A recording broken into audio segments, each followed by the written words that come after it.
All right. Good evening to everybody. We're just a tad late here for our second night of the 2025 draft analysis and reactions and all that. Josh Wilson, Christopher Lyke here on the other side here. We're glad you're here with us here on the show here. And I got to fix my camera here as we go because somehow my camera is reversed in setting. Why is it mirrored? There we go. We got that fixed now. Well, Chris, how are you doing, my man? I'm doing great. I'm doing great. I'm ready for this night to keep going. And we've already got started with a couple of picks. One from California, one from Florida. So yes, we'll get to the one here. We'll get to the one here in Florida in a minute here because that's a big one. I was expecting, for him to eventually go, and that would have been Jaden Higgins out of Westminster Christian here. We'll bring that up here in a moment here, but. Boy, night two, Seattle's pick is about to come in. They're on the clock right now, so they're about to come in. Actually, it looks like Seattle, from my understanding. Yep. Do you know how the Seahawks got this pick? Was it because of because I don't think they were in the top 5 in terms of draft picks. I'm not sure. It's going to be interesting to see what the Seahawks do here. Oh, absolutely. Well, again, we are here for night 2 of the 2025 NFL draft here on FloridaHSFootball.com and the FloridaHSFootball.com social media networks. And as we get going here, I'm going to get this added to the stage. And there we go. Let me make sure that I get the right screen on there. There we go. All right. There we go. And as you see already, what we have here already on a thing, I'm going to see here if I can hear my audio feed from I'm actually doing ESPN tonight on the feed, but kind of actually about on time more where the picks are coming in at. So I'm not too much delay with the ESPN feed tonight where I had versus the NFL Network feed. So that's a good thing and all of that. And is that better on the microphone? Is that better? Yeah, much better. Yeah, sorry. It might just be because of where I've got it at, and forgive me here with everything. I just when I got in, I flew in the door around 7 because of a couple things I had to deal with, and I've got dinner sitting right here in my hands too. So, so this is kind of the fun part. Eat dinner, have our. I've got my sweetened tea, and I've got the water. It's not Zephyr Hills, but it's water in the bottle. So. Boy, Chris, when we look at all of this here, talk about the first 2 picks we've had here because the Browns and the Texans have made picks. Yes, Cleveland took Spartan Carpenter from UCLA. He was actually from Christian, California. And then Jaden Higgins went from the wide receiver from Iowa State. He is from Westminster Christian out of Miami. Yes, Westminster Christian, and Jaden played a pretty solid career as a Westminster Christian warrior. And I'm gonna look it up here in a moment here, but I want to say Jaden was on at least 1 or 2 of the Florida HS football All-State teams. So I'm gonna pull that up here while we look at it. And actually, you know what? Jaden might have been one of those ones that flew under the radar where he just would. Let me make sure that I'm getting it right here for Jaden here. Let me make sure that I'm Westminster. Okay. Yeah, actually, Jaden was not even an all-state player for us. So that you go where you might have flown under the radar, might not have been like totally standout in high school career, but got to college and made your name. And sure enough, where's Jaden going? Jaden sent it off to the Texans. I believe that Chris, aren't the Texans your team? Yeah, that's a very interesting pick for the Texans. I think a very good one too.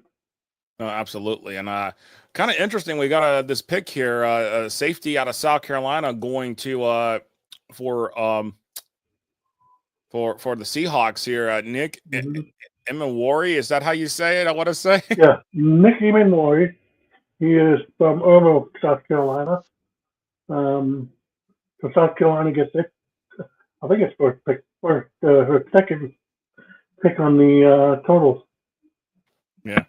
Okay, so that, by the way, Emery, so the Titans traded to the Seahawks. That's how the Seahawks ended up with the 35th pick. I thought the Titans were on the clock, and then all of a sudden, it's like, wait a second. I was like, next thing you know, you see Seattle sitting there on the board. So it's, wow, okay. That would explain it right there for everything right there with in terms of why Seattle moved up. Well, now looking at it, the Browns are already rapidly making their next pick here in the second round. So, but this is the pick that the Jaguars would have had here, right here, where they're picking at here in the 4 spot, pick number 36. This is one of those picks that the Jaguars gave up last night to go get Travis Hunter.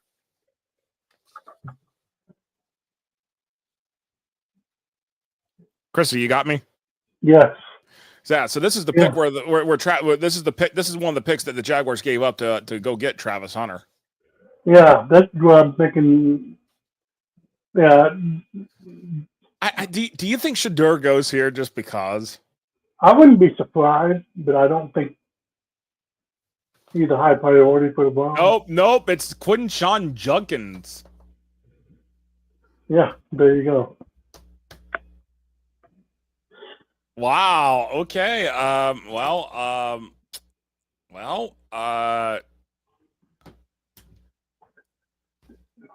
thinking the Browns I'm thinking that that quarterback, you can still get a high value quarterback later on in the draft, and that appears to be the case right now. Yeah. By the way, so the one from UCLA, he's from California, correct? Yes. And then Nick Emawari, I'm looking up our stuff here. Emawari is from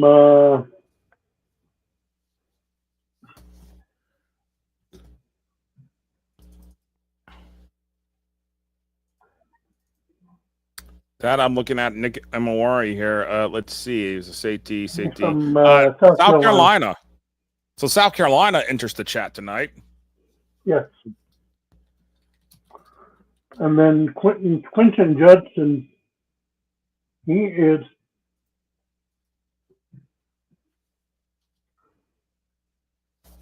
Let's see what we got from Pike Road, Alabama, with another Alabama player off the board. Wow. Impressive. So Alabama on the Alabama when actually that's Alabama's first one there on the board and for this draft. They had the state of Alabama itself. Wow. So Florida's up to 4 now here in terms of picks. Texas holding at 6. California and Florida have each added tonight 4 and 4. So both of them are at 4. And then with the South Carolina and Alabama coming up on the board here as well. Is your headset okay, Chris? Oh, you okay? Yes. Okay. I thought your headset was going wrong. You're gonna have to change your audio. My headset's dying right now. Oh, okay. Well, go ahead and change your headset out. I'll try to carry the load here for the next minute here. Okay. Well, we're gonna kind of change up one of the things here. I'm gonna try to change it up as we're working on this. Here is the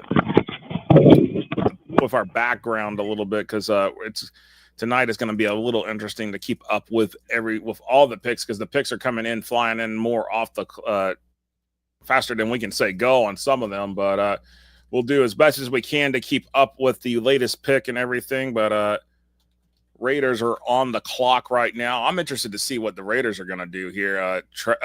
Las Vegas trades their pick to Miami. That is interesting. Hello. I'm kind of curious here now.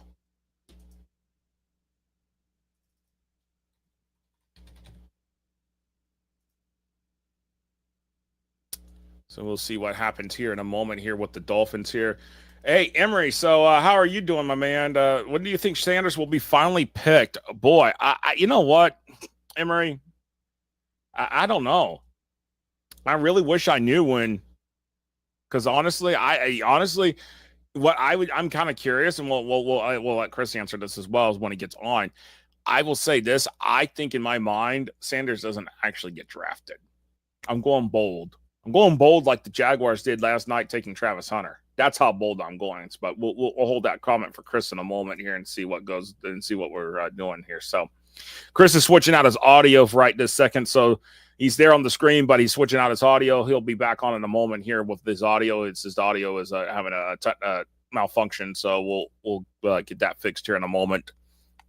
But the Dolphins are up on the clock here, and this is getting really, really interesting here. So we're going to see what happens here, see what the Finns are going to go with here. And as remember, of the three teams here in the of the NFL teams in the Sunshine State, the Jaguars do not have a second-round pick. So, nope, that is my phone. And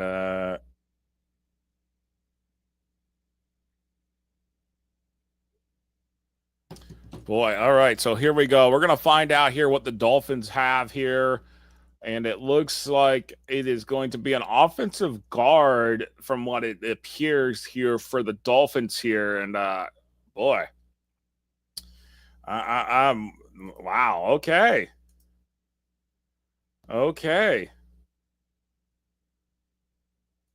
So I'm just waiting for Chris to kind of come back on here in a moment here. We'll kind of get this situated here with him in a moment here.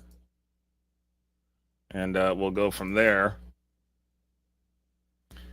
I'm going to fix something here in a moment here because I think for us, we're trying to, let me see here. Let's see if this is the thing I can fix here while we're doing this. Okay, that's what I want. Trying to fix this, see if that's the one. Okay. All right, so to make it a little tad bit easier for us here going to tonight, trying to do this. I'm going to fix this here real quick.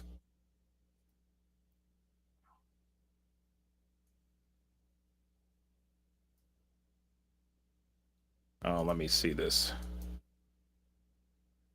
I can fix this here. I'm trying to fix this on the screen.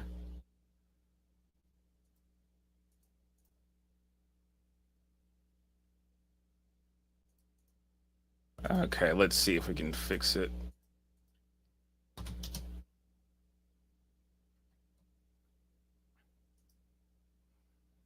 All right, Chris, Chris can see me on screen, but I'm not sure what's going on here, finding out what's...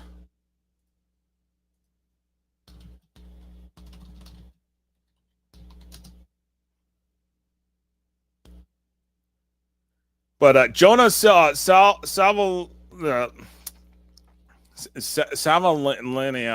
from Arizona, offensive guard, is heading to the Dolphins, and that's going to beef up their line right there a little bit. And that pair them up with Kenneth Grant, who they took in the first round. So that is very interesting by the Dolphins there. For the first two picks for the draft for them are going offensive line right there. So that's really, really interesting there. But in the trade with the Dolphins, according to Adam Schefter, the ESPN, the Dolphins are getting they get in the second round pick, obviously a pick number 37, and they get a fifth round pick later on. The Raiders are getting the Dolphins second round pick, which is down at number 48, and then they're getting the 2025 fourth round pick, and then this is basically where the Dolphins. It was basically almost a kind of a way in an equal swaps of trade. So. That is a pretty interesting swap there in terms of for a trade, to move up this to go get a guard here. I'm not sure. My question is was it worth making the move up for the Dolphins? That remains to be seen.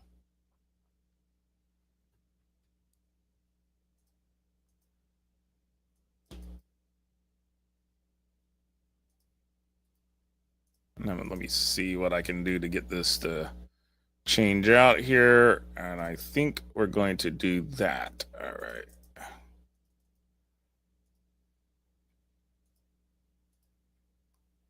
All right, there we go.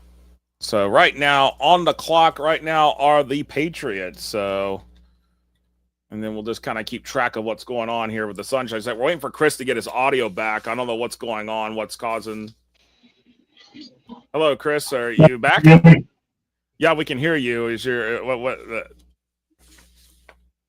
finally getting your audio back there? By the way, the state of Hawaii on the board. I'm going to make sure that's verified, make sure that's actually correct on that one, but we're going to check that here in a moment, make sure that is the state of Hawaii, because if that is the case, there we go. Yeah, there you go. Okay. By the way, yeah, there you go. By the way, the state of Hawaii is now on the board with a draft pick. How about that? I see that the tackle from Arizona going to the Dolphins via a trade.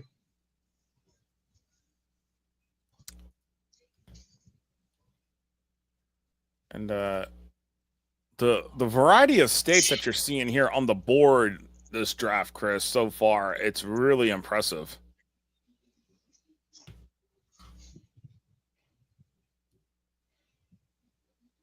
I think pretty soon we're going to run out of room on that state count. Yeah. No. Are you having a delay on your end of hearing me, or?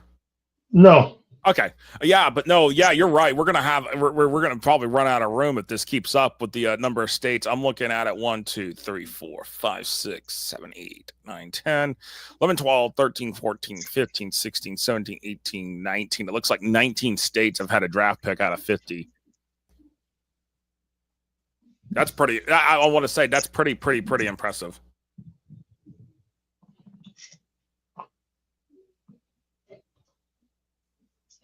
In terms of Emmy Smith commented about the name for the player from Hawaii, there is a strong Samoan contingent that plays high school football out in, like in American Samoa and Fiji.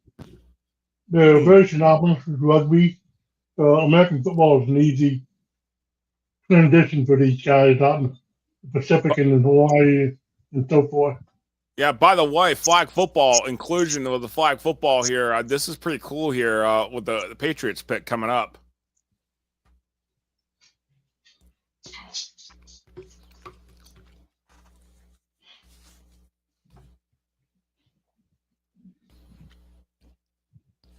Well, the question is who are the Patriots going to go with, Chris?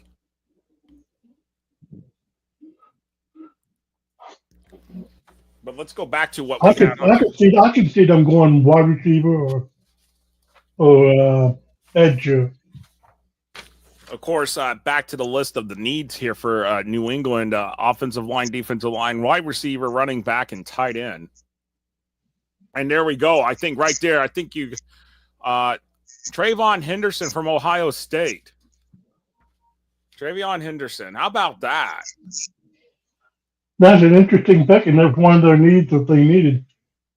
Trayvon Henderson's a great running back. He did a great job at Ohio State. 1,000 rushing yards in his in his last season. Was a good impact player during the playoffs. And Trayvon Henderson came from Hopewell, Virginia, out of Hopewell, Virginia, high school. Wow. How about that for the state of Virginia? Now up to 3 on the board here so far this NFL draft. And as we update the count here, as we move Virginia up to 3 here on the board, we will make sure that we'll move that down. Hold on 1 second. I'm just going to make sure that I've got my counts right.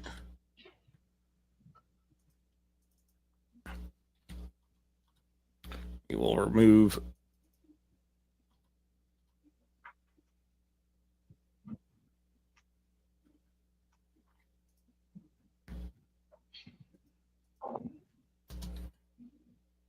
Yeah, we're going to try to get Jeff Fisher on later on tonight, and hopefully get him on later tonight. We're talking to him about the impact of high school football in the NFL draft for the last few years. And it's interesting so far. I mean, right now as it stands, Texas with 6, California and Florida each with 4 guys.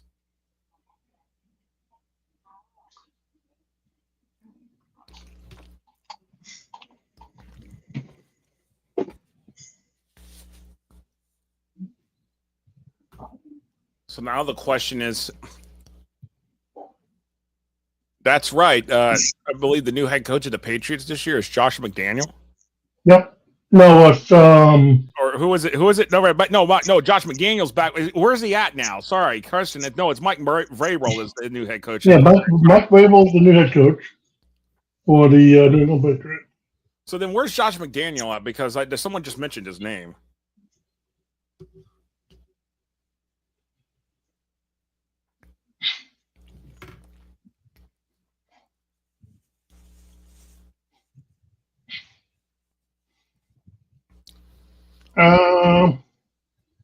He is now the Patriots head offensive coordinator. For who? He's the Patriots offensive coordinator now. Oh, so he's back with the Patriots. That is something. Yeah. The name, so it would make sense. I think you're right about. Yeah, that's right. Yep, you're right, Emery. Yes, it very much is. And yeah, like I was alluding to, huge community out there in the Samoan community, and they're very big in football out there. And I mean, it's so big. There's even the I think it's the Polynesian Bowl they have for high school football, which invites anyone, basically descendants of in the Samoan heritage, to that bowl game. Samoan and Fiji and yeah, there's several. I know the Samoan. Samoan heritage was the big one.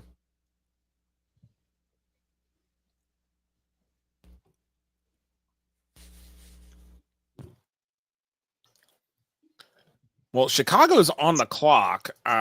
Who do you think the Bears are going to go with here?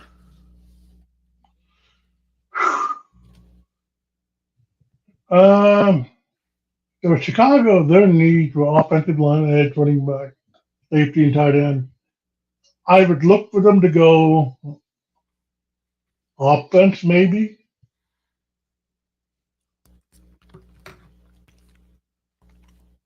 The booing. Of course. You're in Green Bay. I mean, when you're in Green Bay, you're going to get booed. Especially if your team resides in the NFC North. Mm-hmm.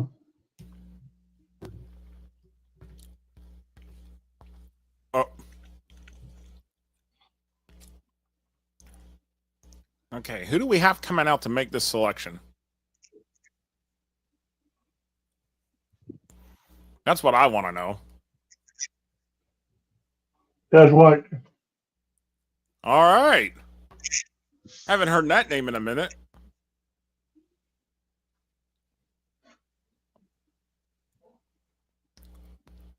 Telling them to simmer down. They ain't simmering down in Green Bay. They ain't simmering down.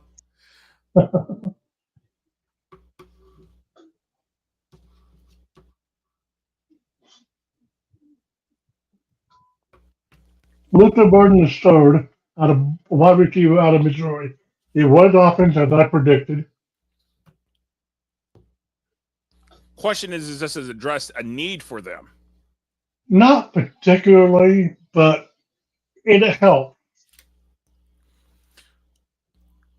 I mean, because obviously, if you have a quarterback, you need some weapons, and having a receiver is a big key. And the funny thing is, Luther Burden, the third came from East St. Louis, Illinois, so he stayed in state with Chicago, which is obviously a suburb of St. Louis, East St. Louis, Illinois, where he played his high school days.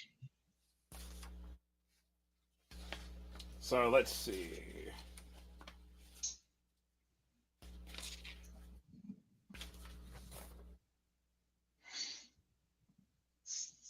So that means Illinois now.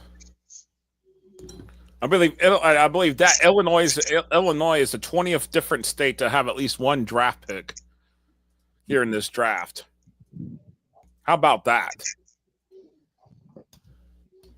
And we're only in the second. We're only in the second round.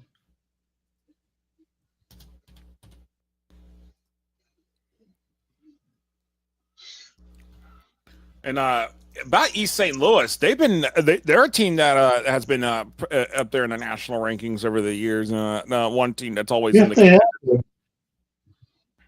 Yes, they have been. Before we can talk to Jeff Fisher about that team later on, if we can get him on.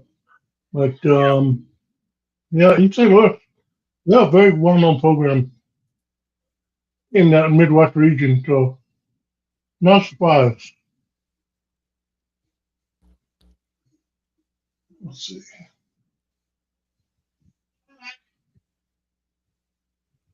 Wow, look at that! They're at Mizzou. They're actually having the watch. They were having the watch party there at Mizzou.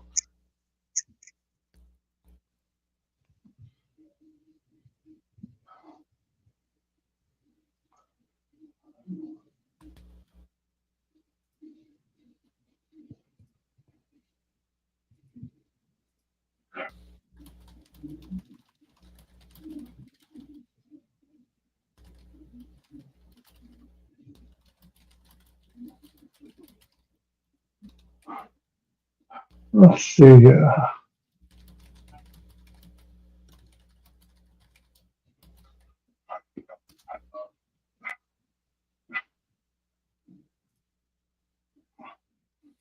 Saints just made their pick, so they're about to announce that pick here shortly.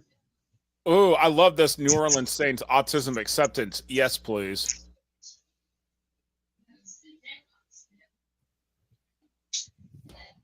Because they're at ESPN looking there in the Saints draft room. Yes.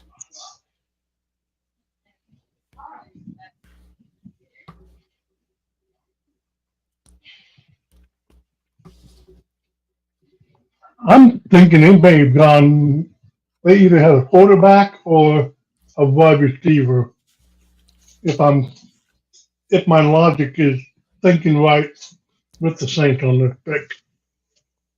Yeah, that's what I'm wondering.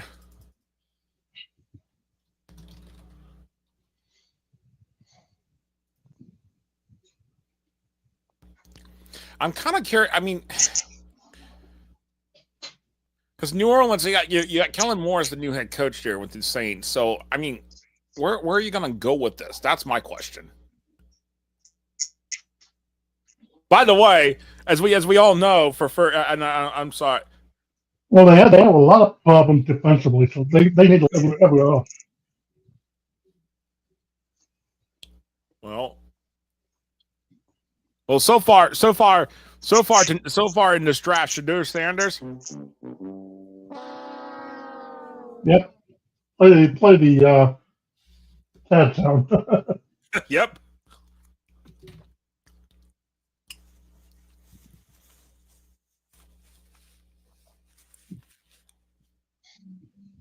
I'm kind of curious now to see what this.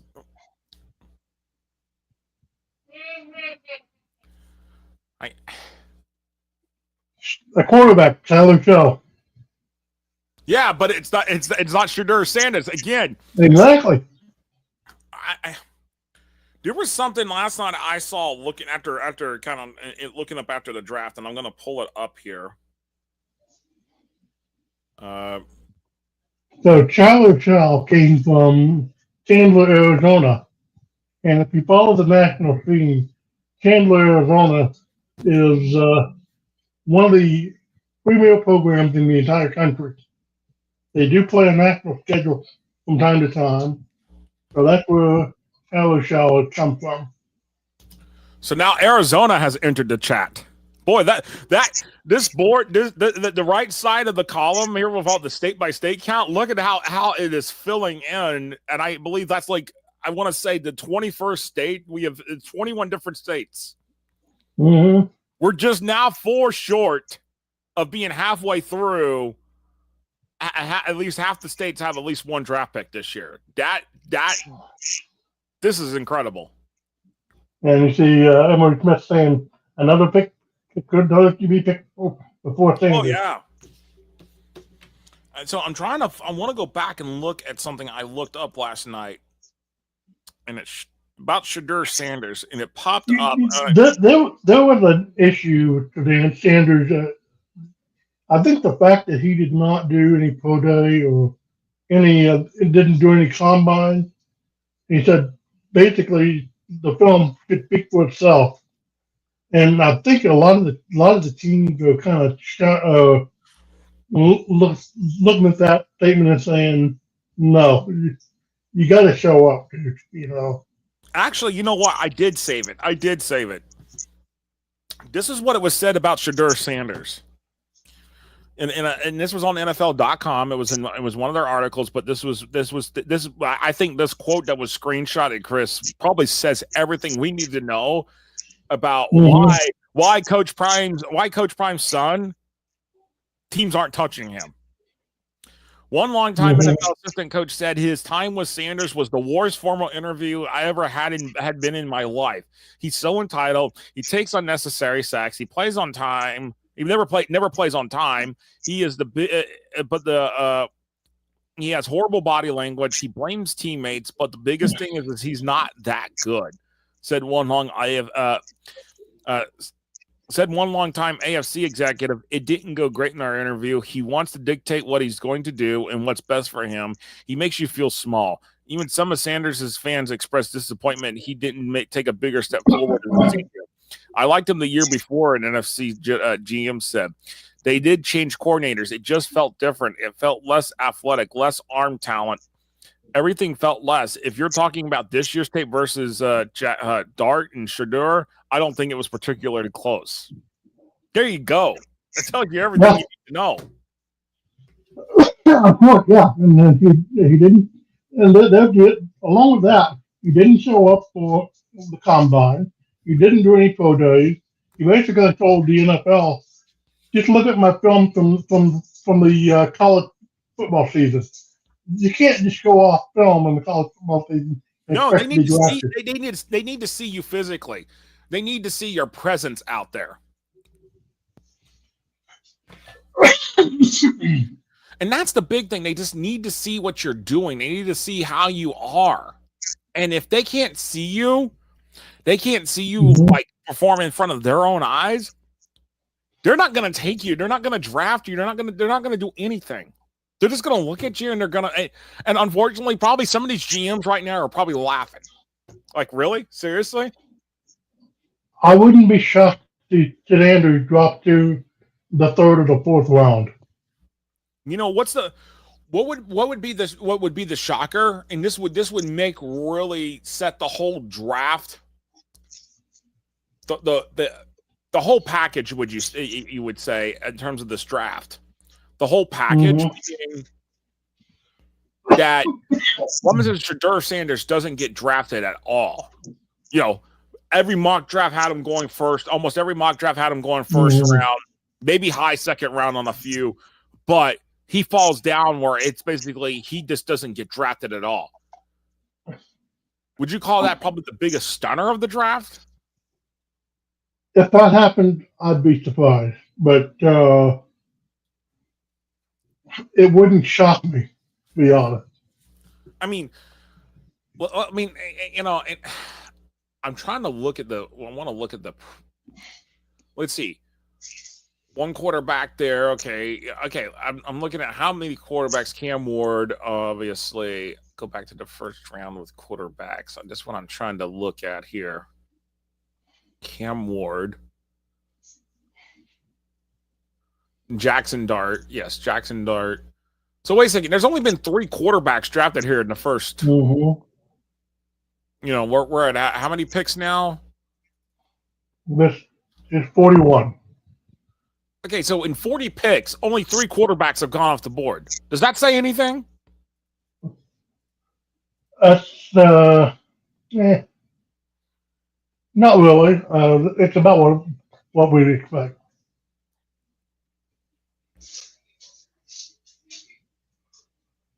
Because I'm really, like, at this particular conjecture, my thing is, but this is not really necessarily a deep quarterback class either. No, it's not.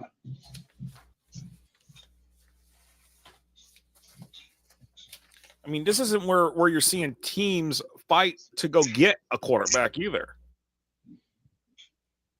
All right, we've got the Bills up here. I'm kind of curious to see where Buffalo goes with this one. Oh, yeah, because that's right. There was a trade here, Chicago and Buffalo. Yes. Ooh, EJ okay. Sanders is Ooh. the Sanders did get picked, but not the Sanders that's been talked about. No, but this is a much better Sanders if we want to talk about that. Yeah, he's a defensive tackle from Marion, South Carolina. Played for the South Carolina Gamecocks. Great player on the SEC. Here we go.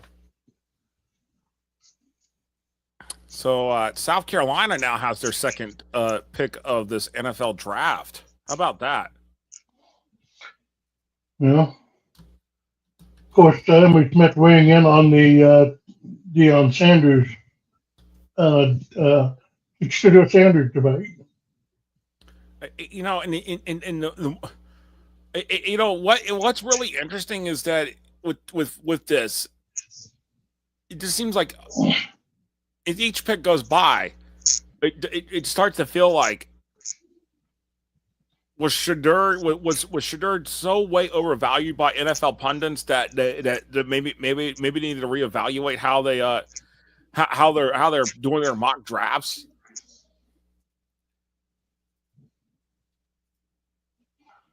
Yeah. Sanders got picked, but not Shedeur. Hey! Emery came with jokes tonight. Yes, he did. Well prepared.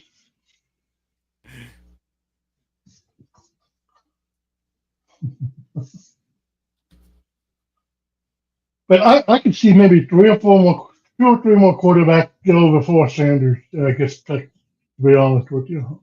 And there are two or three more quarterbacks on this draft list that I think are worthy of being picked before Sanders. I mean, let's look at let's look at the list of quarterbacks. I mean, again, the list of quarterbacks here, Chris, that are on the list here. I mean, I probably know more than 20 quarterbacks listed here, but probably not even that. And when we're talking about in terms of the quarterbacks, I mean, Jackson Dart off the board, Cam Ward off the board, and then just here recently, 2 picks ago at pick number 40 that went to the Saints, Tyler Shaw, and you know what, you know, looking at you look at the list of players still on there. You got Quinn Ewers, Dylan Gabriel, Will Howard, Riley Leonard. There's 4 players right there that win the playoff in the mix for the national title. They're still on the board. I mean, and by the way, where was Colorado and not only that, Jalen Miller was also in this draft class. So there's another player in the college football playoff that's in this list. So I guess the biggest thing is to remind people, where was Colorado in the college football playoff? Oh, that's right. That's right. Yeah. Colorado was nowhere to be found.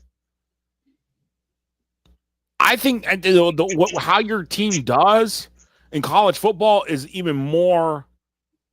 It's more relevant than ever now. Mm-hmm. Like, it is way more relevant than what it used to be years ago when you made the playoff. You know, before there was even a college playoff, whatever bowl game you made. Oh, you played the bowl game in the season. You know. Yeah, you could easily trend like at the high school as well. Most of these players that are being picked were from well-known programs and had a tradition of winning. I mean, so, I out of the 4 that you see here that have been picked. Yeah, well, hold on 1 second.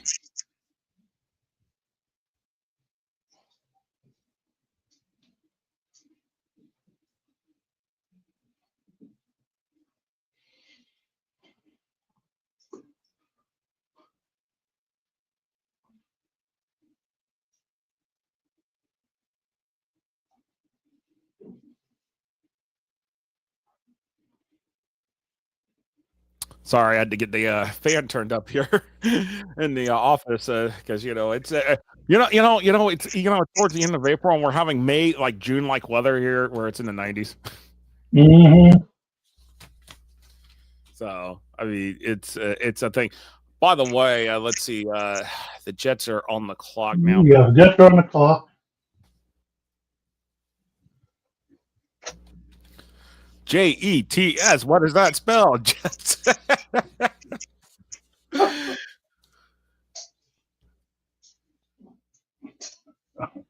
Yeah, I wouldn't be surprised to see the Jets go with another offensive skill player. Yeah. So.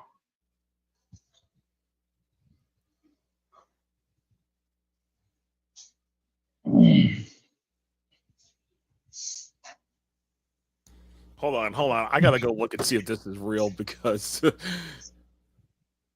Interesting. Very interesting. Mason Taylor.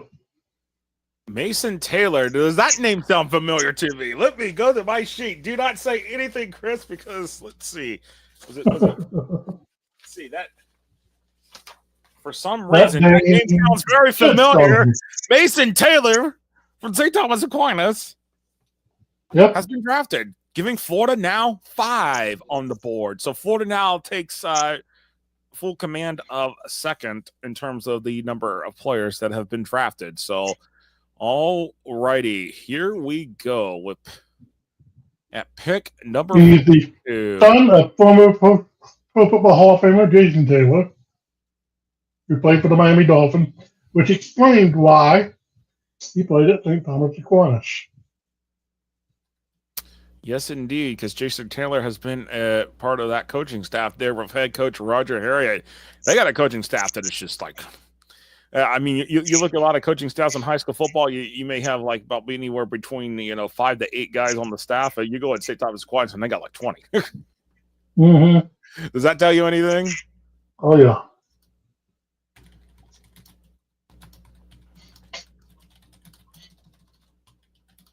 Solid pick by the Bills on that.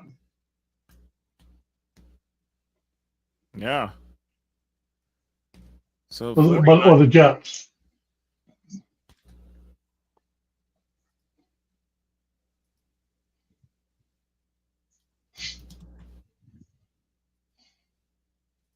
Julian Peterson making the selection for the 49ers here.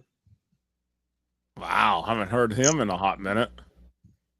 Alfred Collins is the pick for the 49ers.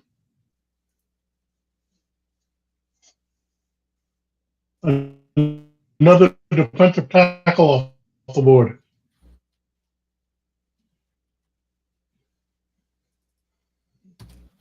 So Florida tonight already within the first 11 picks, 2 guys have already come off the board that have played high school football in the Sunshine State. And by the way, that is another pick for Texas. Yeah, that's another pick for Texas. He came from Cedar Creek High School out of Bastrop, Texas. Well, Texas now goes up to 7. No sooner Florida pulls within 1. Texas is like, nope, hold on. But I gotta find. By the way, someone mentioned remember that 2023 blockbuster deal between the Panthers and the Bears? That trade, the I do remember that. Trade, that last piece of that trade was final. Okay, the Bears got DJ Moore. They got the 2023 first-round pick, which ended up being offensive tackle Darnell Wright. The 2023 second-round pick, which ended up being Tyreek Stevenson, a quarterback. The 2024 first-round pick, which ended up being quarterback Caleb Williams. And then the 2025 second-round pick, which was Luther Burton. What did the Panthers get out of all that whole thing? The 2023 number 1 pick being Bryce Young. Mm-hmm. And what does it look like now, 2 years removed from that pick, from all that trade there? Has it really paid off with the Panthers or not? And so far, it does not look like it has not, because they have struggled. Yeah, they have struggled since they gave up what's the running back, He went to San Francisco.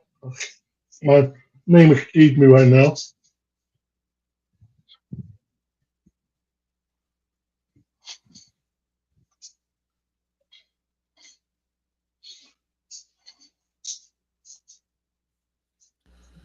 Man, McCaffrey. Yeah. I mean, it's just the Carolina Panthers are just it's not just that they struggled. It's you look at what the Panthers are doing. It's just they have ownership struggles too. Like the ownership just doesn't. You know what you see. Mm-hmm. Now we got the Dallas Cowboys on the clock. Dallas Cowboys up on the clock. Now, do you think the Cowboys made a surprising? Every I may have spoken too quickly in regards to catching it with Texas.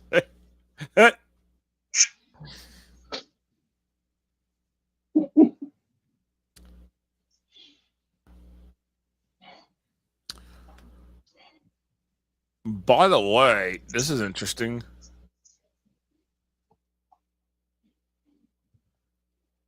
Hearing some news that Pasco High down in Pasco County, over there in Dade City, has hired Tom McHugh again as the head coach. So that is an interesting move, and especially since spring football starts Monday.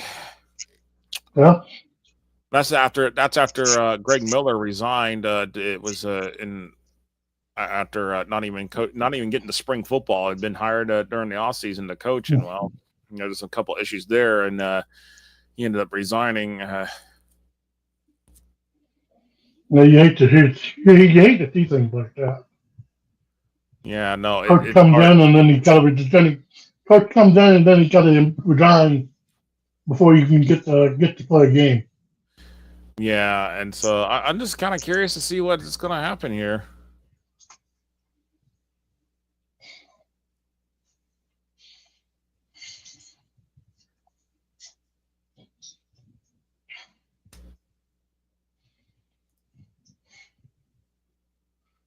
And Brian Schottenheimer is the head coach for the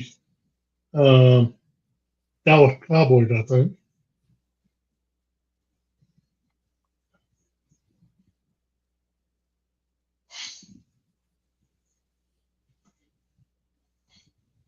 Was he the offensive coordinator?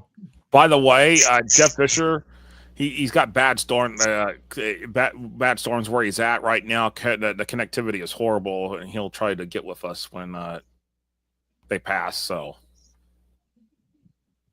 we're trying to get Jeff Fisher on, but Mother Nature is throwing a fit, and I believe I want to say that's up in the Atlanta area. I'm going to take a look at yeah, it is where he's at. Yeah, it's there's some storms in that area. So it's. Question is who's Dallas going to go with? That's interesting. Donovan Ederocky. Ed got a Boston College.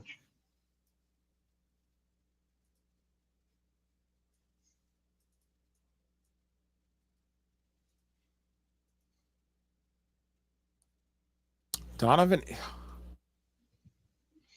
He came from Williamstown, New Jersey.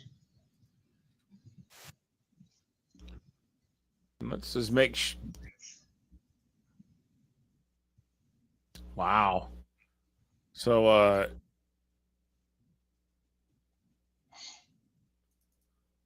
whereas we thought New Jersey entered the chat last night, New Jersey now officially enters the chat tonight. Yeah. It looks like. So New Jersey finally on the board. Yeah, this is getting crazy, Chris.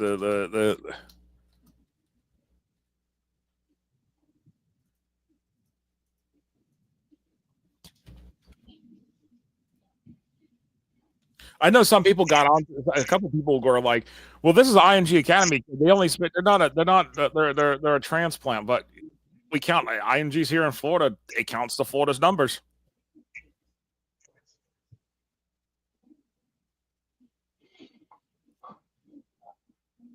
I mean, you can debate that all you want.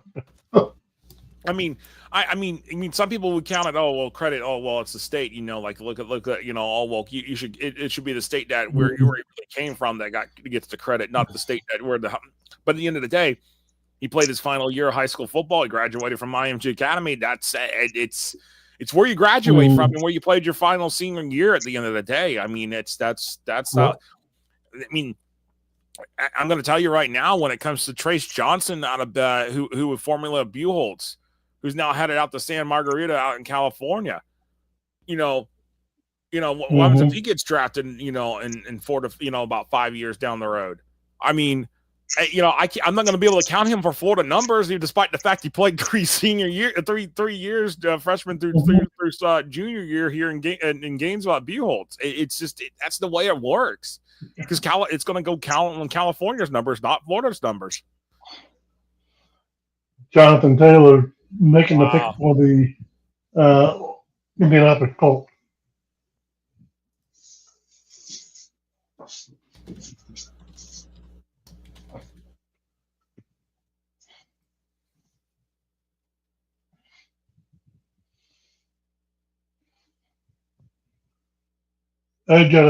I'm not going to pronounce his name, but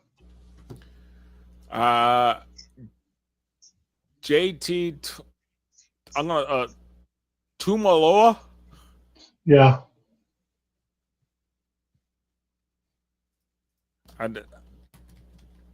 Came from East Side Catholic out of Seattle, Washington.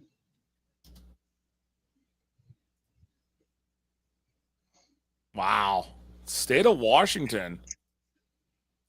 Usually the state of Washington is not a state we usually hear from often in terms of picks. But, not really, but over the years they have had some programs that have been floating around on the national scene.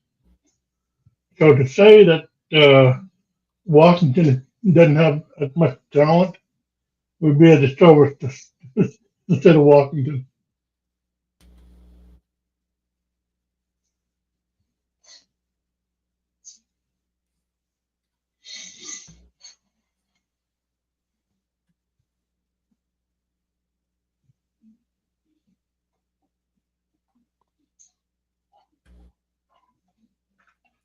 See who the Rams might pick up here.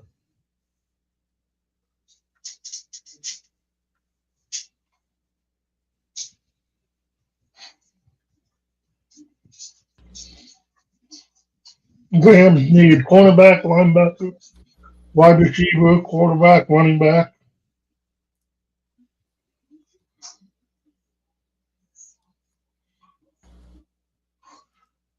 So could we see Shadur Sanders here? I don't think so.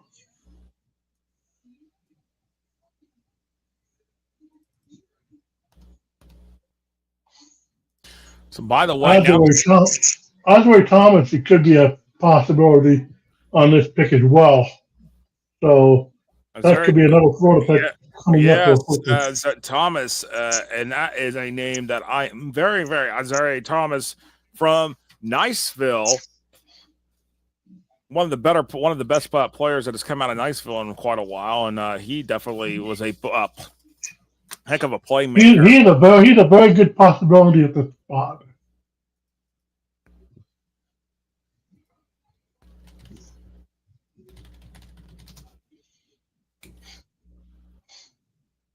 And then give me 1 second here. We're gonna look at something here real quick here.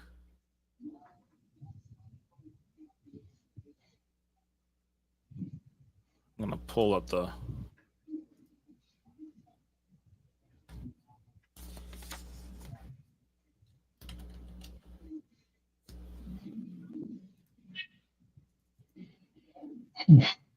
Gonna pull up something here. I'm looking at trying to see here what on this.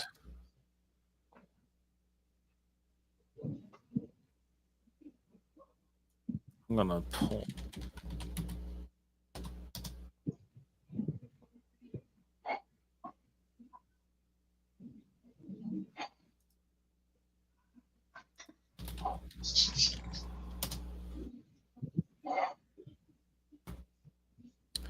Trying to pull up. Thomas would have been, let's see, 2020.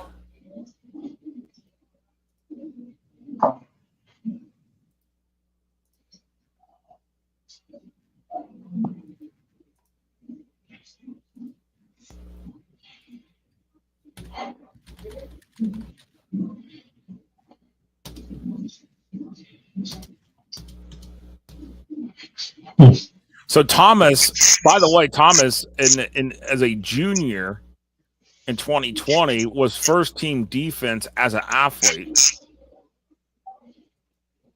And that was in class Very 7A. interesting. And then first team defense as a utility in his senior year. So so junior and senior year is first team on the All-State team. Now I'm going back to 2019 when he would have been a sophomore, and I'm looking at it, and he was an honorable mention his sophomore year. So sophomore year, honorable mention. Junior, senior year, first team. But not surprised that he's here.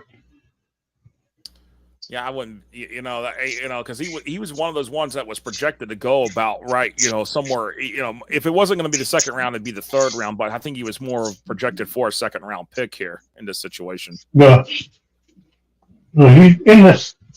We're in the ballpark where he could be taken. Because cornerback is a need for the Rams. And we could also see Trey Amos here, Javon Rebel Jr., another name, Joshua Farmer. Considering it looks like for the Rams, cornerback is a big need for them. Mm-hmm.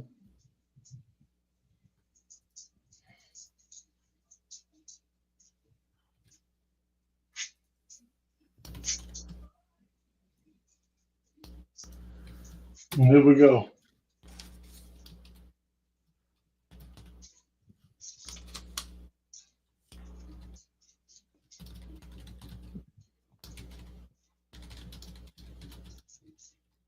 Oh, wow.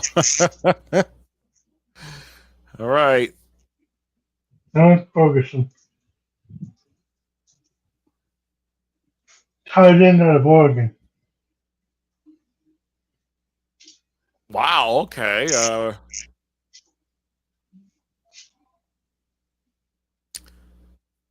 That is man. Alex Ferguson, he's got a Littleton, Colorado Heritage High School. Wait a second. Terrace out of Colorado? Wait a second. Yeah.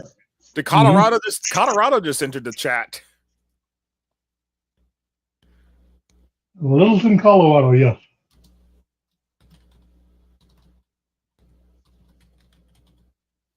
So Colorado now has their first on the board, and I'm going over this right now here.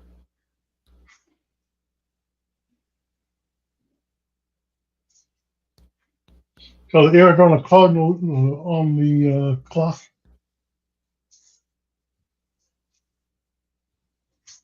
By the way, 23 states have at least one draft pick where they played high school football at. 23 different states.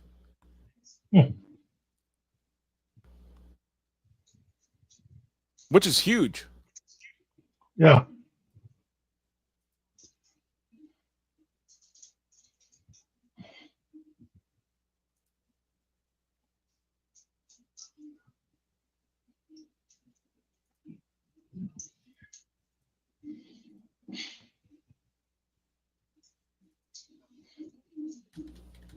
They're going to back to make their selection. And it is Will Johnson from Michigan. Okay, a cornerback. Okay.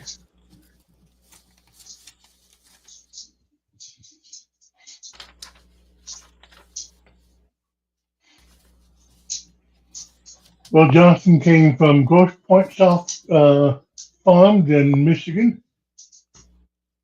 So now the state of Michigan up to 3 now on the board tonight in this draft.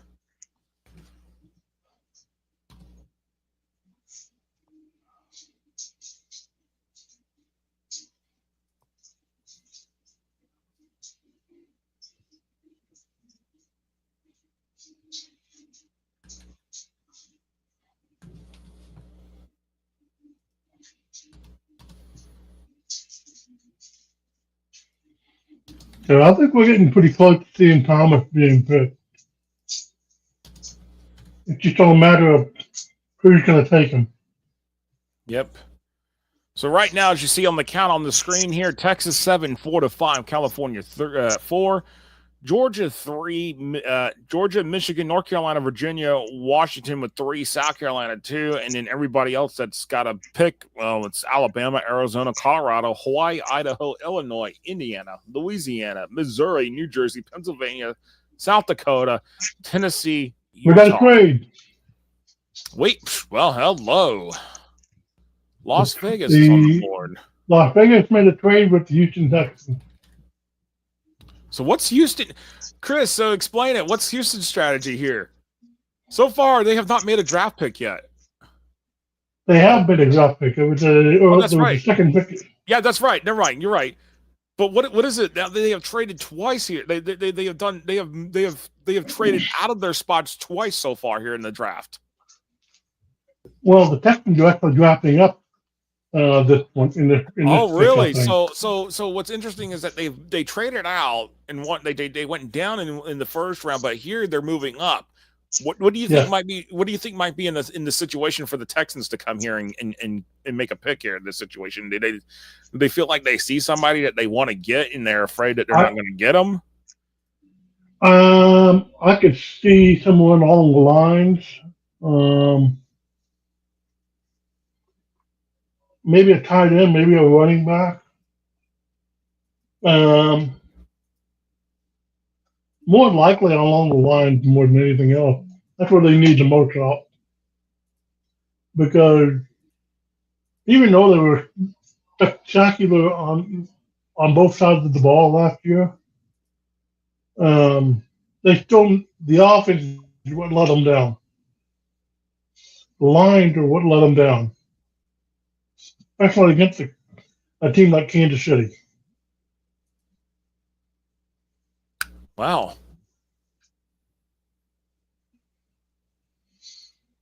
And it showed during the playoff. Valid.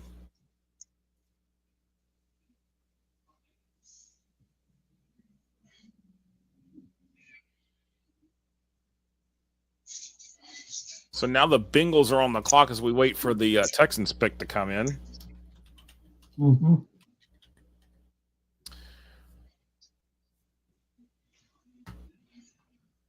I want to say it's 7. So right now, and if they kind of explain, we're kind of 7 minutes for each of these picks right now. But if I'm understanding correctly, that amount of time goes down to 5 for the next round. I believe so.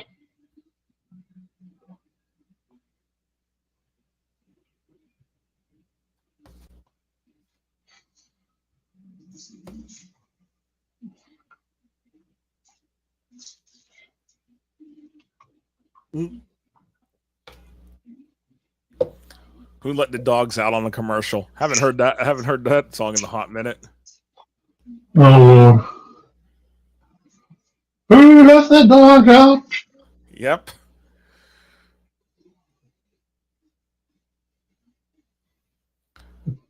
What's going to be nice on this with the draft board is on our draft tracker is to see see if we can't fill this thing up a little bit further with Florida guys. Mm-hmm.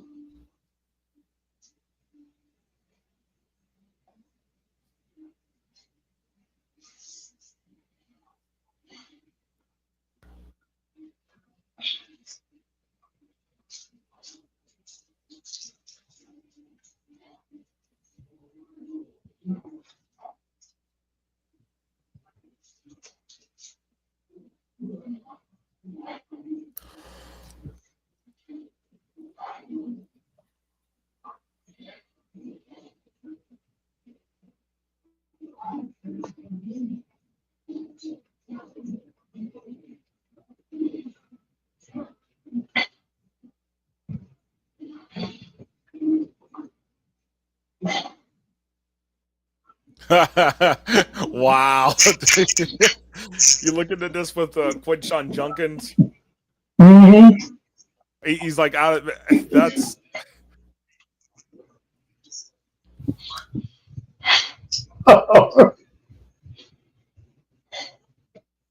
Hey, when you gotta go, you gotta go.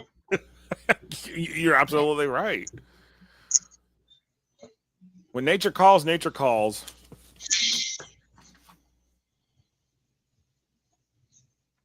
What was it, Emery? What were you referencing to? Not 100% for sure, but I believe so too. Do you know what he was maybe referencing to there? I don't know. Emery, if you put in the chat what you're referencing to on your last comment, that way that'll help us go back.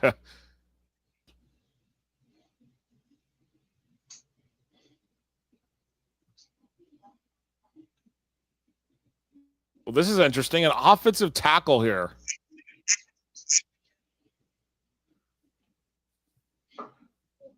Ariante Otery from Minnesota. Like I said, I expected the Texans to do an offensive line on this pick.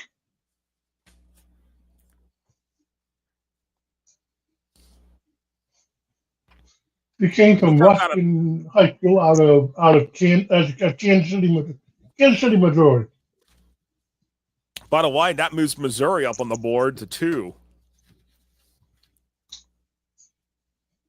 So, okay, last time in the next rounds, I usually go pretty quick. Yeah, compared to the first. Yes. Okay, all right, yeah. Okay, that's what he was referring to on that one with the comment about that. So.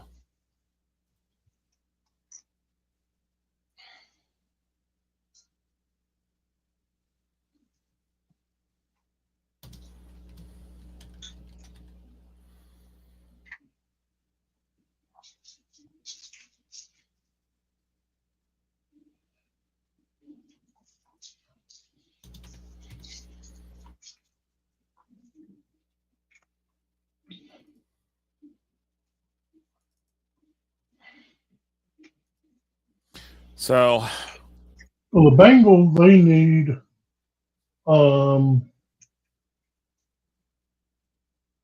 offensive guard. They need a quarterback, wide receiver, tight end, offensive lineman, edge.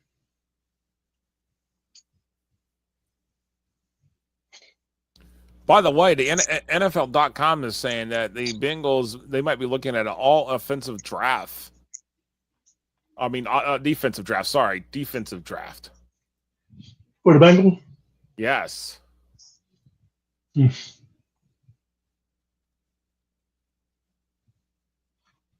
Demetrius Knight Jr. from South Carolina. Demetrius Knight. And there you go. That alludes to the defensive picks that are coming in right there. He played out of Strong Rock Christian out of Locust Grove, Georgia. So state of Georgia. Adding another one to the board. So now Georgia is up to 4, now tied with California for the third most picks here by state here in the 2025 NFL draft. Chris? Now, not really a surprise to see in the Big Four, in the top 4, in the top 5. Yeah.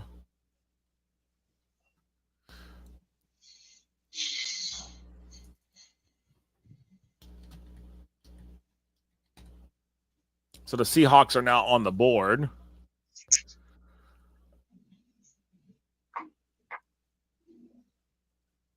And I'm kind of curious where Seattle goes here.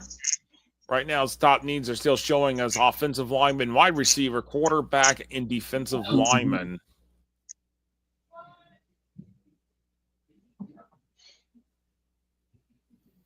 So, yeah, Shamar Stewart out of Florida, out of Monsignor Pace, was that first-round pick for the Bengals, and now they went to Demetrius Knight. So 2 defensive players for the Bengals, and that's a big area where they're trying to shore up some things there.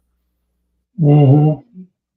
You want to take a water break here, Chris? Well, they're going on the break. We're gonna maybe should take a water break. Yeah, let's try and take a water break and then we'll come right back. All right, we'll be right back right after this, right here on our 2025 NFL Draft Analysis Show, right here on FloorHSFootball.com. We'll be back right after this.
All right, welcome back here on FloorHSFootball.com as we are waiting for the Seahawks pick still to be revealed here. So perfect timing we took with the water break there, Chris. Exactly. Couldn't have it being better. So we'll see. Okay. This is interesting. Texas just won. Elijah Arroyo. And the funny thing about Elijah Arroyo is he is actually a Texas player, but also a Florida native.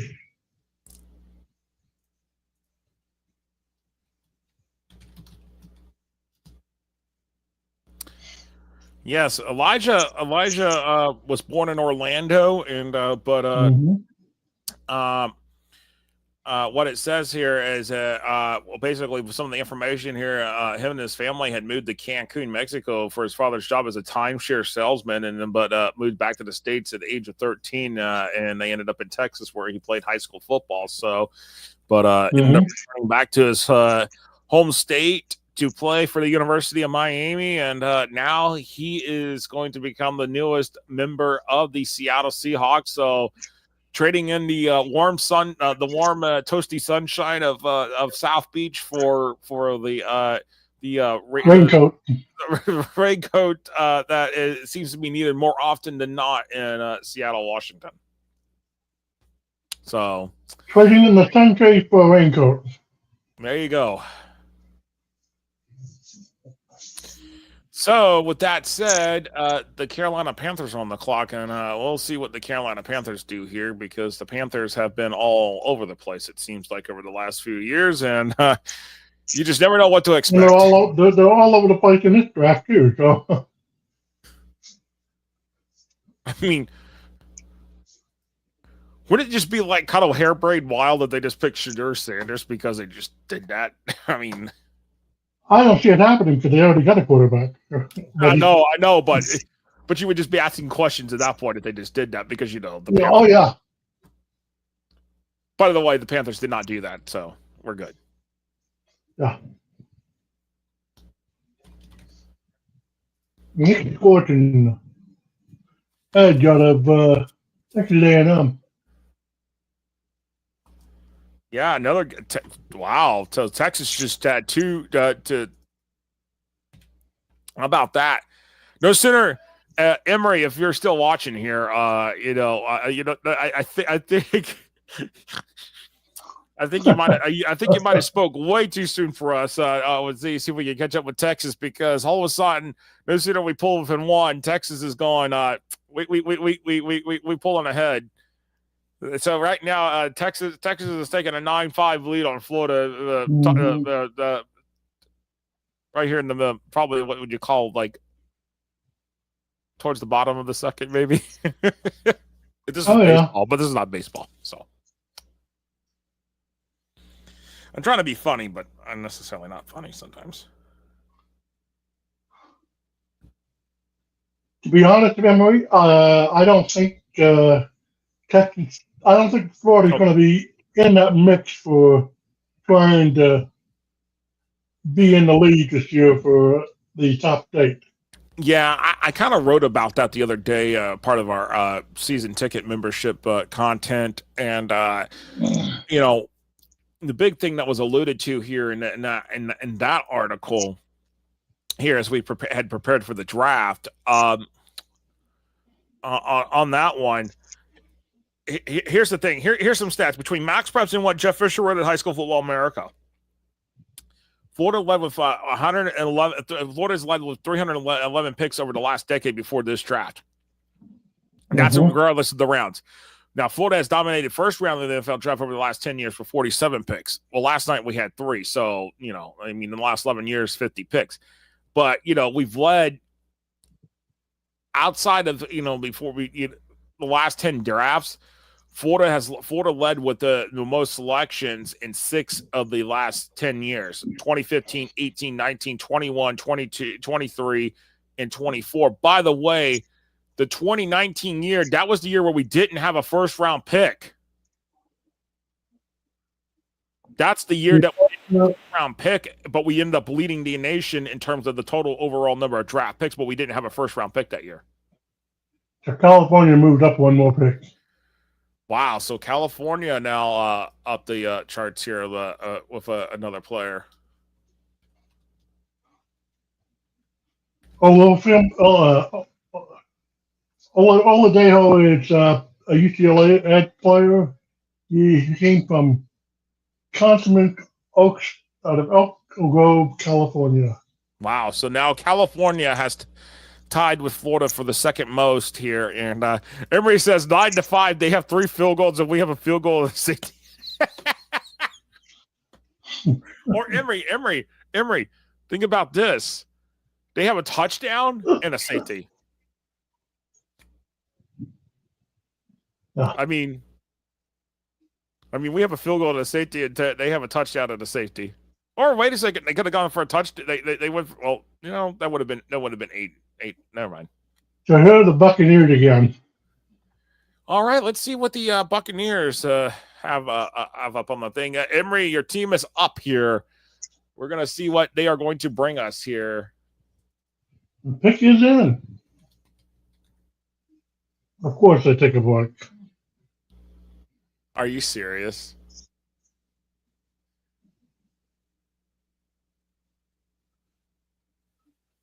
I mean, I'm just I'm kind of curious who Emery thinks who they're gonna go. That would depend if they made the extra point or not. Wow.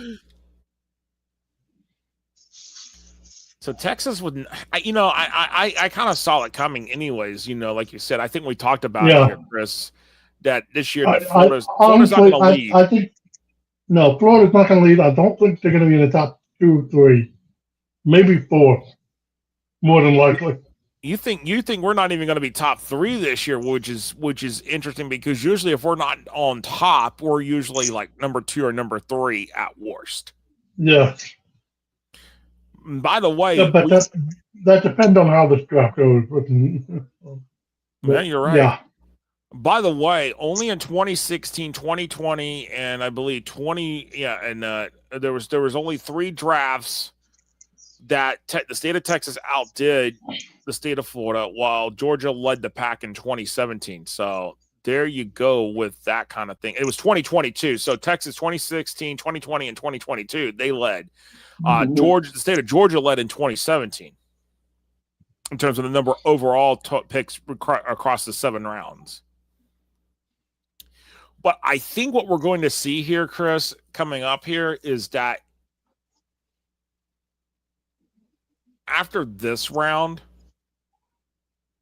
we're going to start seeing Florida light up the board. Yeah. I think after the second round, you're going to see a lot more Florida players pop up. So right now, the mock drafts had tied in Mason Taylor, projected to go anywhere between the second and third round. Obviously, he went here in the second round. And then obviously Jaden Higgins was a projected second round draft pick, and that's where he went here. So what we're waiting for to see, and of course, of a couple other guys that I think we're going to be looking at potentially go here. Ezra Thomas is one of them. Ezra Thomas is one of them that we did mention here, but really at this particular point, there's really actually, in terms of all the research that was done here, with several of the mock drafts, I really where we're going to start seeing, there's a potential chance could UCF running back RJ Harvey, who's an alum of Edgewater, could he maybe go here towards the bottom of the second? That's a possibility, but really kind of maybe more low key for the third, fourth round. That's just where we're going to start seeing. We'll start seeing quite a few guys, and especially if we're looking at it, keep an eye on the I-4 corridor around Orlando in South Florida. That's where I think you're going to see a lot of these guys that are picked from Florida are going to come from those 2 areas.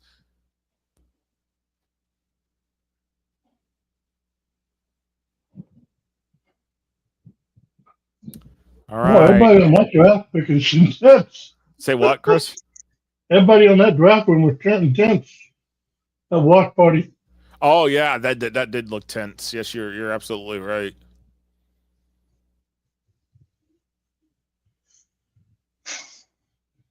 All right, let's see what we got.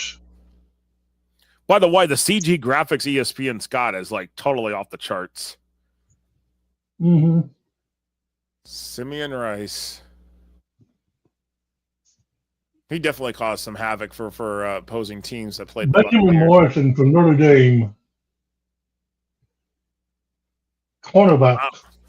Wow. So let's take a look at him real quick here. Morrison coming from Brophy College Prep out of Arizona.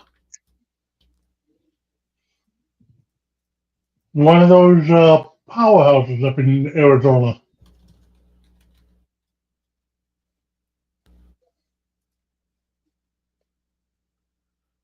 So there you go. The state of Arizona climbs up the chart here with 2 now.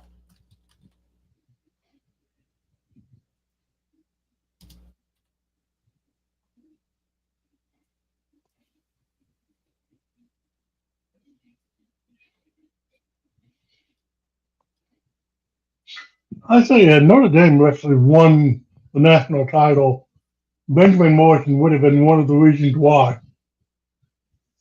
Because he was a spectacular player during the playoff. And at the end of the day, it really, that's the. How ironic is that the Buccaneers picked a player from Ohio State and a player from Notre Dame. But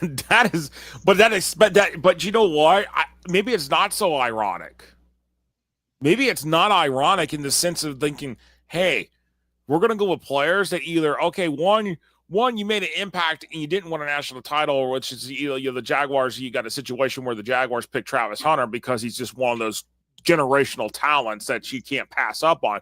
Or you go with like the Buccaneers are doing here, and you're picking guys that were part of the college football playoff because they dominated. They contributed to the success for their teams to go as far as they did in the expanded college football playoff this past season.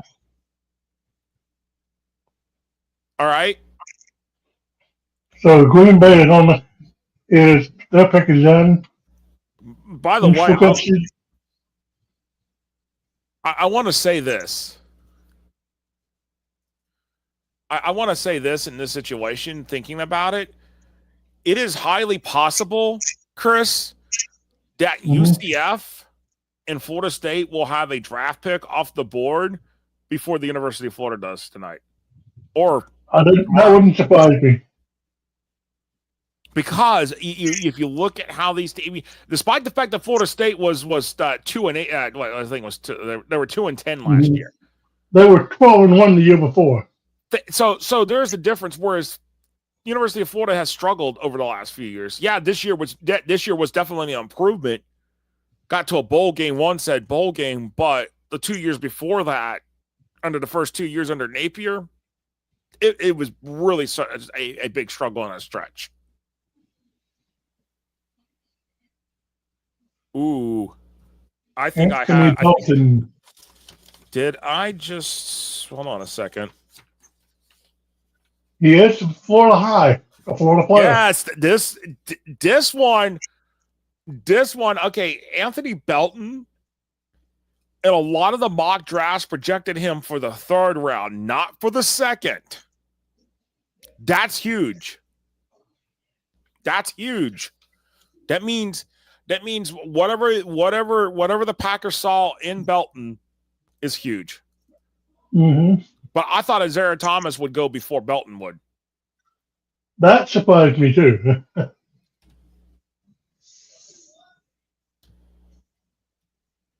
So now the state of Florida has moved back up to being just in the. We are going to go ahead and put this up here on the board here for Florida with 6 on the board now.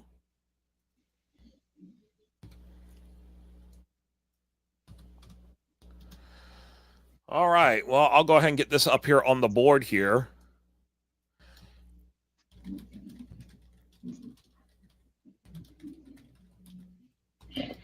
So the Chargers are on the clock and a wide receiver, tight end, defensive tackle, and an offensive guard.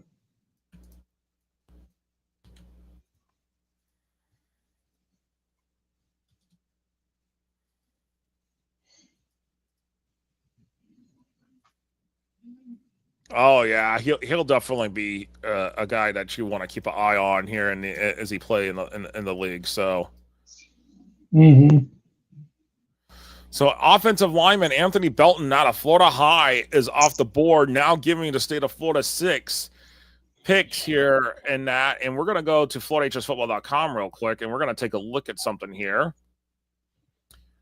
Because I want to say, let me go ahead, because Anthony Belton, this is where I get to...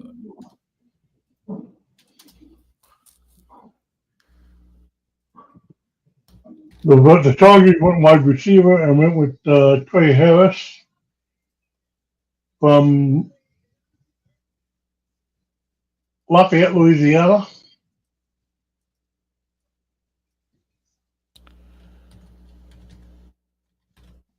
By the way, Anthony Belton was a second-team offensive lineman in Class 3A in 2018. By the way, he was a senior that year. So think about this. Anthony Belton was one of those players that took advantage of the additional years, especially with the fact that the COVID years. Yep. So Anthony Belton's coming into this a little bit older than what you see a lot of players. Mm-hmm. So that maybe if that may have been a factor with that pick.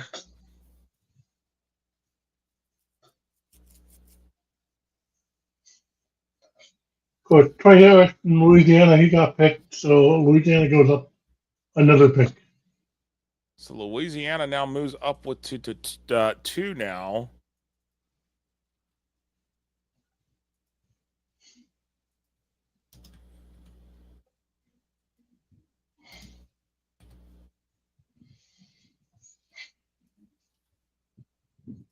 So the Bears went tight end and wide receiver in their first two picks.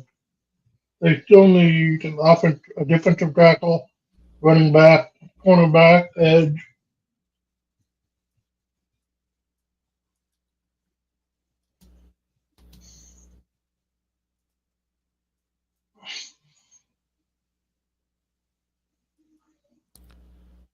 Safety, tight end, offensive lineman.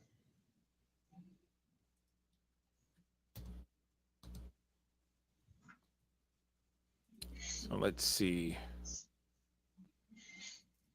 I think the second day of the draft is where we're going to see a lot more commercials. And of course. So I'm looking at something here. So Anthony Belton, for him, he was only all-state team in Class 3A, and going back to 2018, and that tells you a lot right there. Again, he's just now getting drafted, just coming into the league, and let me look up his. Trying to pull this up right now with Anthony Belton here, trying to pull up a little bit more on him. Let's see, what am I missing here? Here we go. So Anthony Belton, what's interesting about him is that he did start at every left tackle game. So looking at this 2020. So this is what's interesting here about all this. Is that when we go back and look at everything about Anthony Belton, is that he got his start out in the JUCO level. Played at Georgia Military College in 2019, played in 11 games offensive tackle. But 2020, Georgia Military didn't have a team that year. So, and then 2021, he enrolled at NC State and then went through spring drills. He saw action in 2 games, so he got redshirted basically there. In that situation right there, he started 8 games in 2022, and then 2023 started a lot of games there. I want to say that, and then he played a lot of. I think he played almost every single game this past year for NC State. So Belton took advantage of the COVID years and all that. So.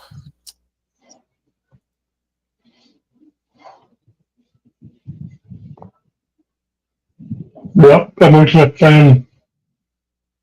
Pretty much spot on.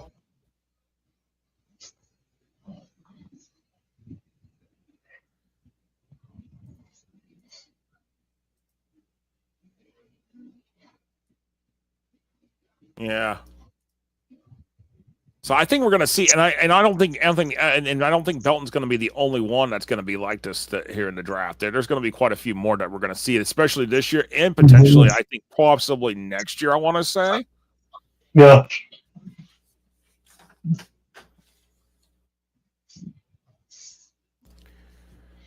Yeah, it's like we were saying yesterday, the COVID year had a big impact on high school recruiting. Yeah, and it's trickled down here, but now we're seeing that, a lot of people thought Belton was going to go in the 3rd. That's what a lot of the mock drafts had him going, but seeing Belton go here in the 2nd round, I honestly think you're right, Chris, that the age factor and the fact that, hey, he spent a lot more time in college than traditional picks would, that might have made Green Bay feel better. Like, okay, you know what? We'll take him here. We may get, he's gonna come out of the gate and he's gonna play good. He's gonna be probably pretty much a good starter. Look who's making the pick for the look at who's making the pick for the Chicago Bears. Holy cow! If you don't know who that is, that's Ricky Rollins from the WWE. Wow. Yeah, I'm not much of a WWE watcher, so but boy, they bring everything in.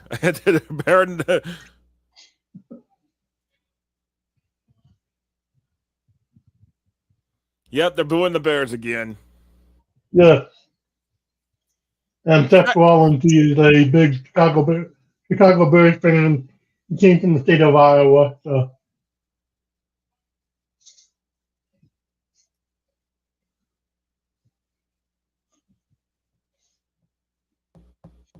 He's coming off the main event of WrestleMania this last weekend. So.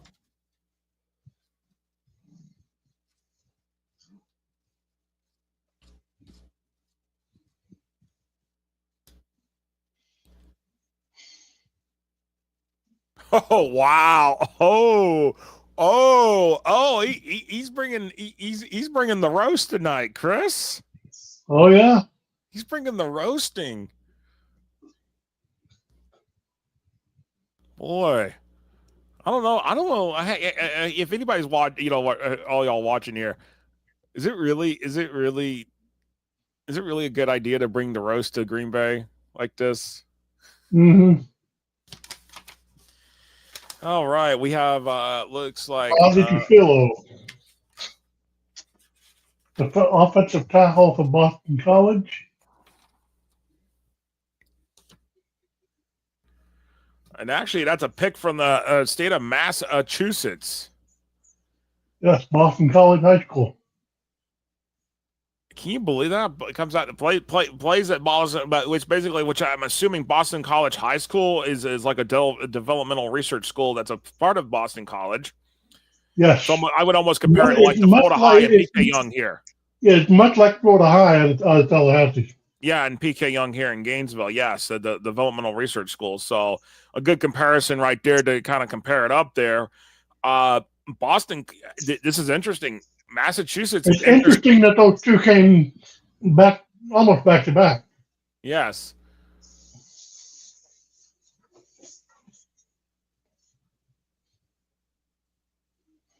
Yeah. Within a couple of picks of each other, you have two high schools that have developmental schools based off of the college school in that town.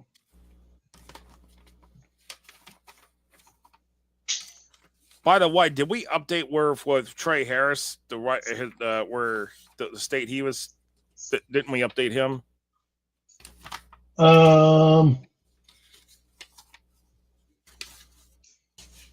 Trey Harris. I don't.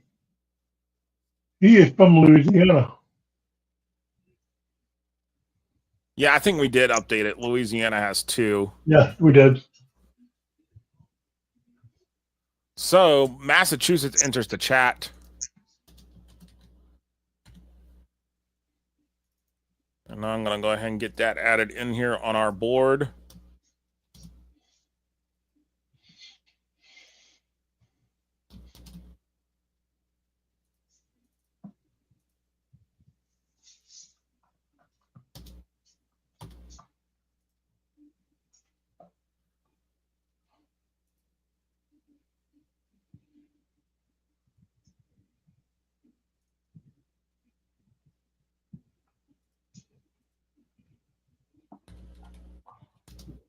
Oh, wow.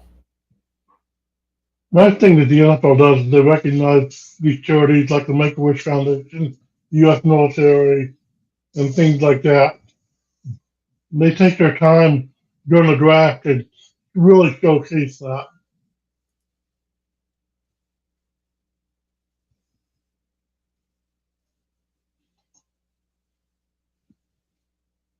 So the Lions got a took a spot from the Denver Broncos out of this pick.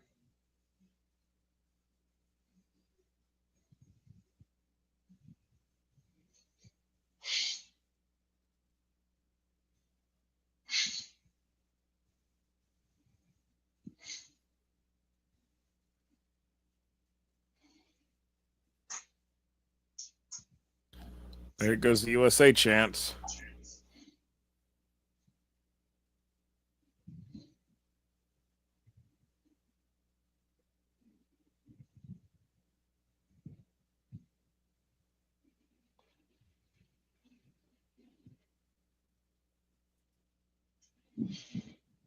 St. Lutwidge.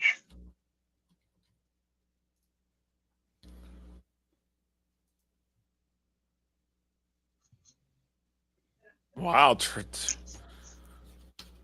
Another All right. Georgia player. Darlington School out of Huntington. Darlington School out of Rome, Georgia. So the state of Georgia moving up.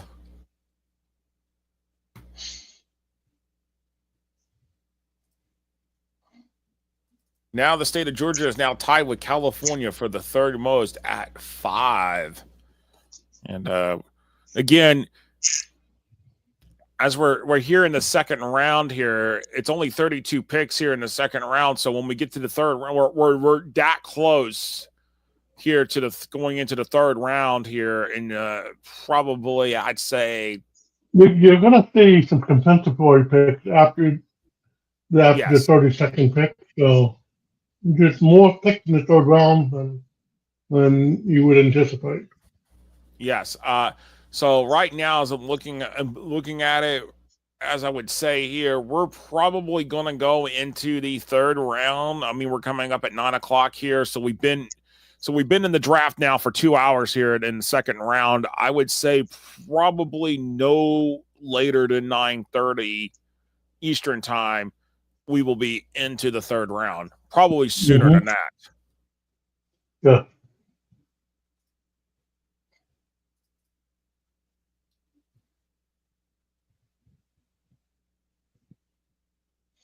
And here are the Raiders.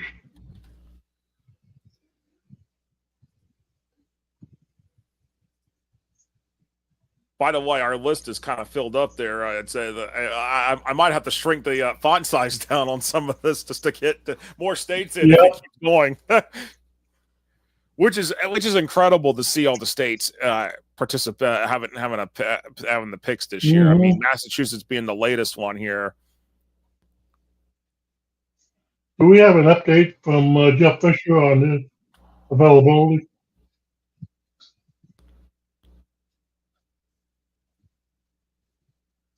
All we need is one more state, and then 50% of the United States, 50% of the states have had at least one pick. That's excluding Washington, D.C., by the way.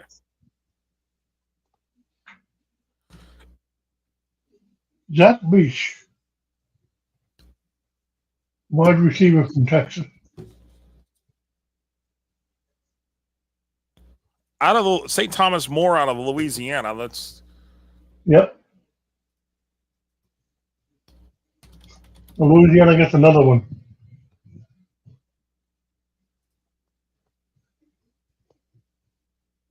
Wow.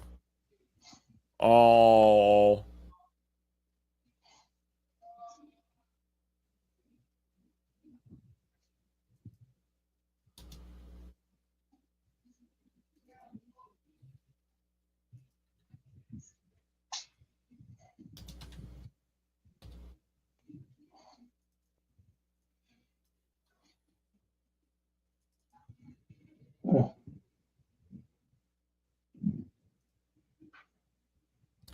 So state of Louisiana now moves up into being and tied for 5th among the Michigan, North Carolina, Virginia, and Washington with 3 draft picks each.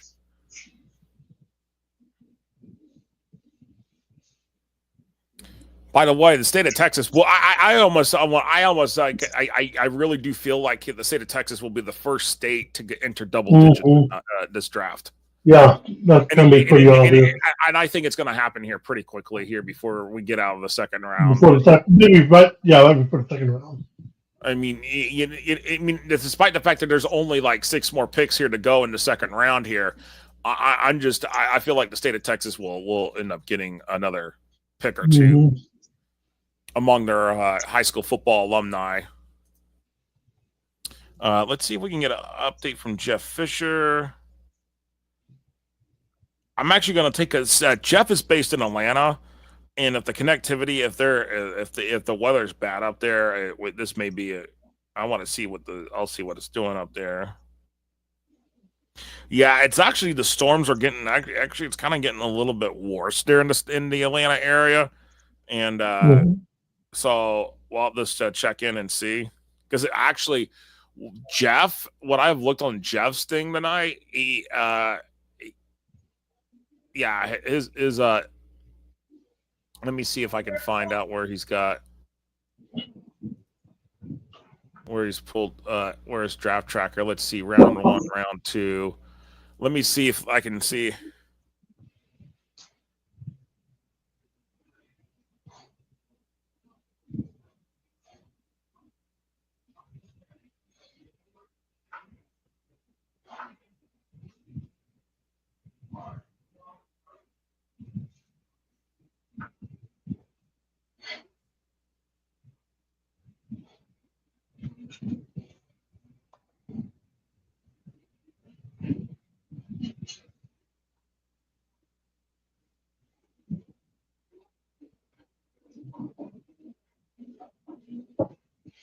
Yeah, they got some storms in Atlanta. Coming. Yeah, it may. We're going to try to get Jeff Fisher on. We can't promise you anything at this point, because we know it's the weather is kind of some stormy weather going on. Yeah, according to the radar, the storms haven't reached Atlanta yet, but there's some heavy storms really approaching the area.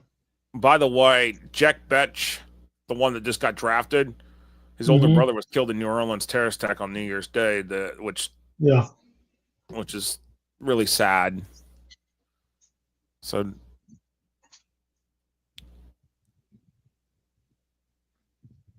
it's really, really sad, but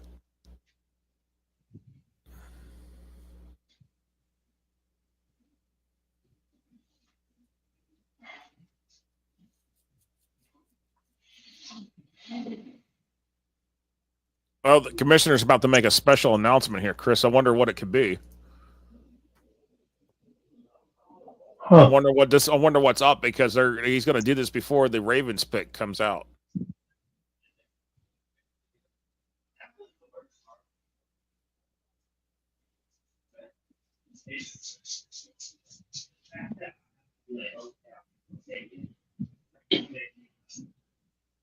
I wonder if it's Baltimore related. Say what now? I wonder if it's Baltimore related. Huh? Maybe the draft going to Baltimore next year. I don't know. I thought they had already picked the locations for the for the next couple of years. I think they did.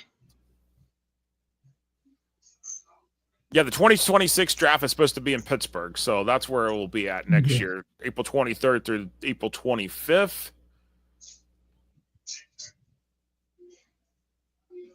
And Pittsburgh, yeah, that'll be where it'll be at. Because remember, the NFL draft used to be in New York City up until 2014, and it started going on the road. Yeah, it's a good thing that they're doing that.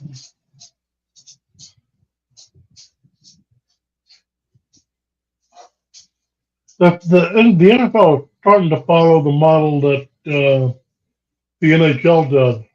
The NHL's been going from place to place over the years. Like this last year, the NHL draft was actually at the Sphere in Las Vegas. Yeah. By the way, it's this is from the Athletic here, and it says that Washington D.C. and Denver have submitted bids to host the 2027 draft.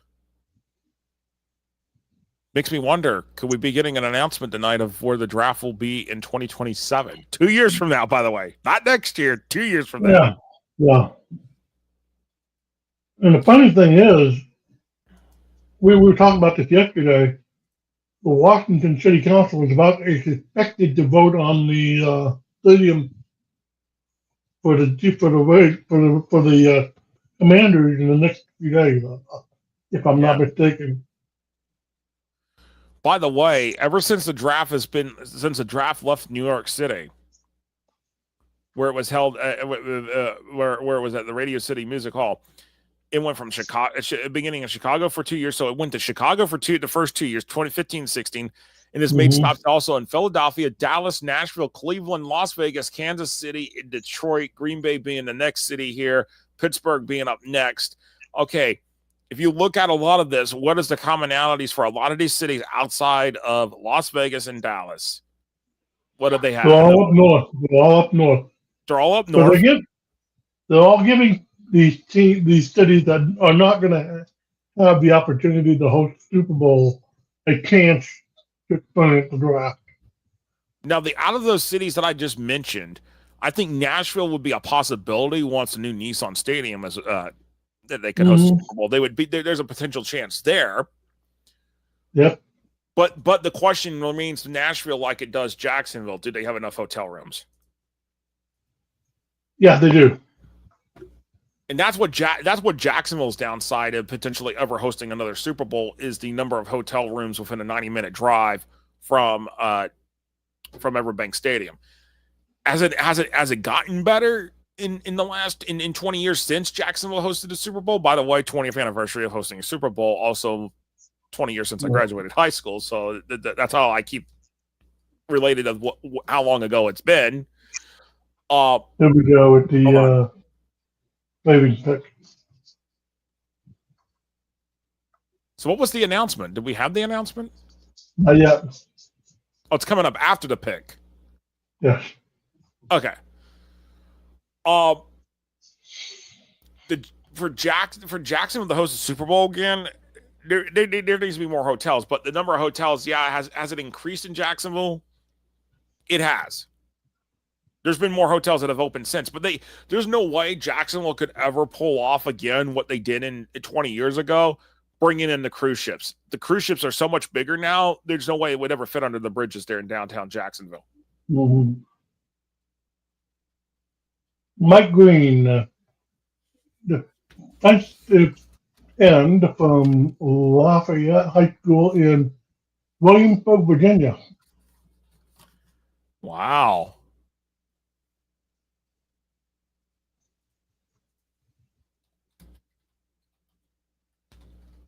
For those not familiar with geography and American history, Williamsburg, Virginia is in the area of the colonial build up in Roanoke and Newport and Virginia Beach. And there's a lot of military bases around that area. Yes.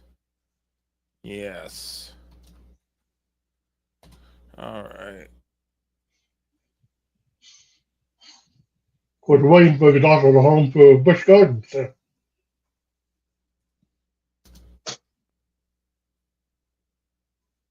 Fantastic theme park.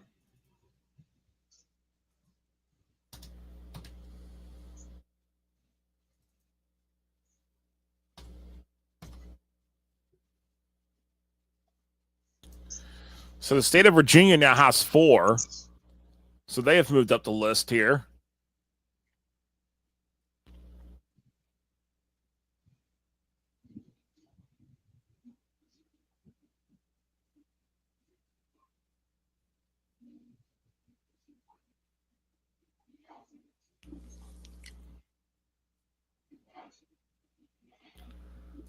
Well, maybe the announcement will come later on. I don't know. Denver's about to pick.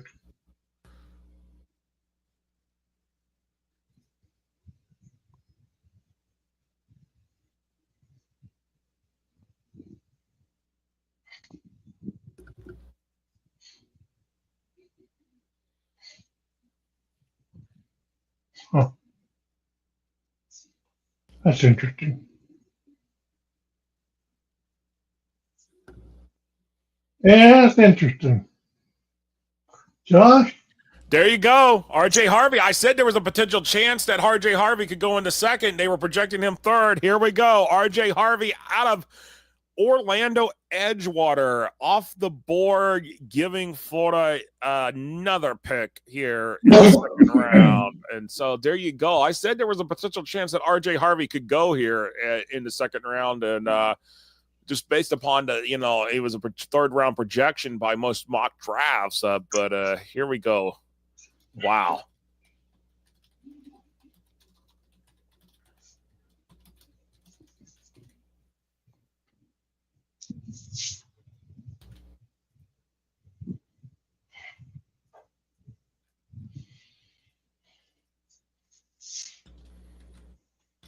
So Josh is about to look up some information about Audrey Harvey and see if he's gotten any recognition in the past.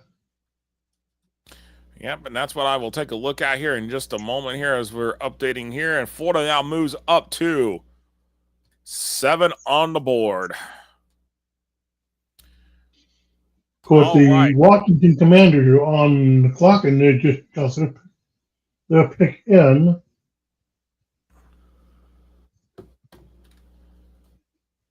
Yeah.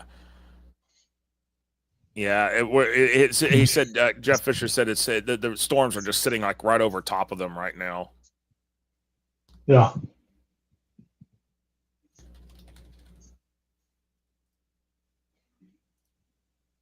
Trey Amos, the cornerback from Mississippi, is the pick for the Washington Commanders. Of course, Trey Amos came from Catholic High School out of New Iberia, Louisiana. So Louisiana adds another one to the board here. So the state of Louisiana now moves up to 4.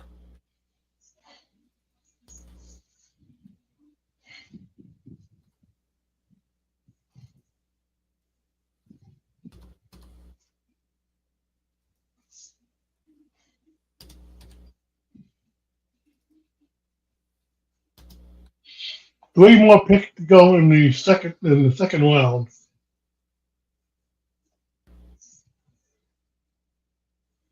You got the Bears, the Chiefs, and the Eagles are the next 3 picks in the second round.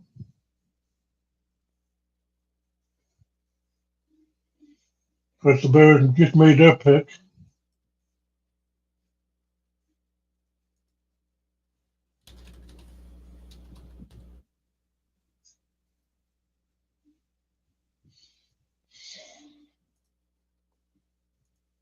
I'm fully expecting the Bears to go offensive line.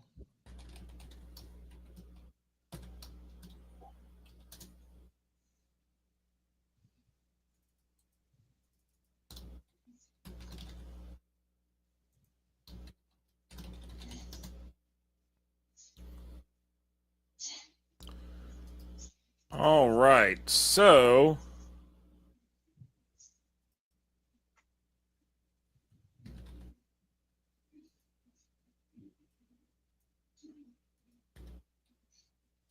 RJ Harvey is a senior at Orlando Edgewater in 2018. Again, Harvey, here we go. Harvey, another older type player that got the benefit of the additional years of eligibility through the COVID years.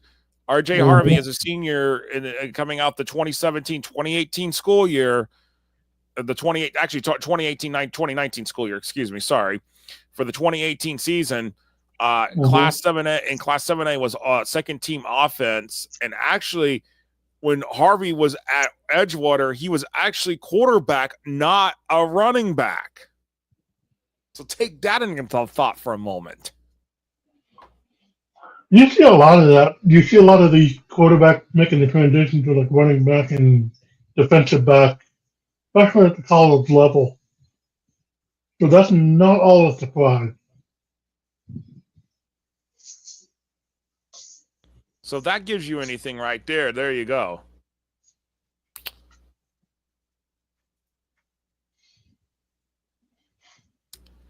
So, but the one player that I thought we were talking about potentially going here in the second round that has not gone is Isaiah Thomas.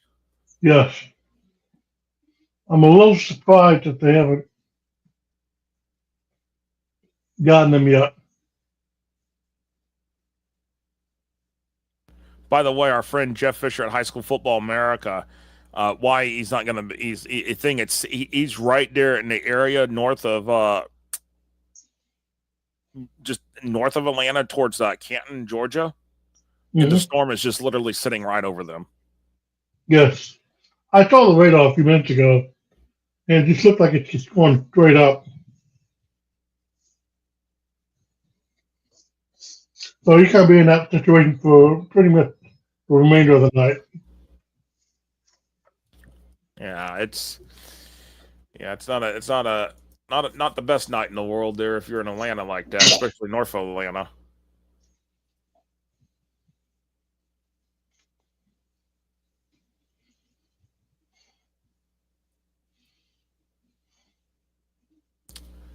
All right, so on the clock now, and we're waiting for the pick to come in. Is these Chicago Bears? The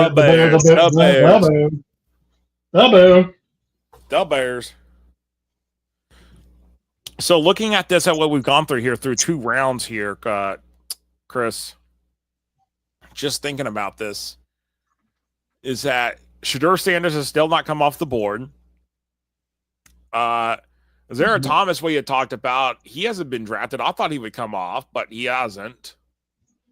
Mm-hmm. So I'm kind of like, I'm wondering, like, you know, is it maybe some of the older players that had the additional eligibility that waited a little bit longer to get drafted? They're starting to.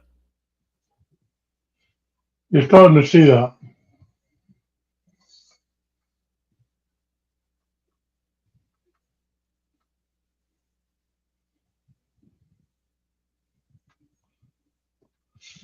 And there go the bluebirds again.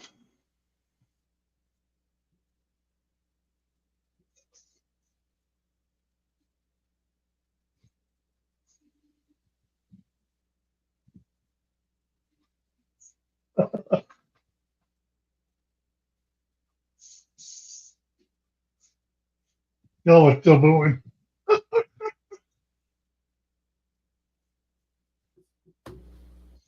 Shamar Turner.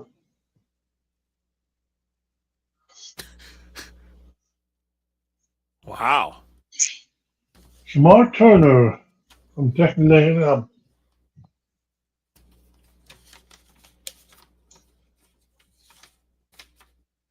Came from DeSoto, out of Texas.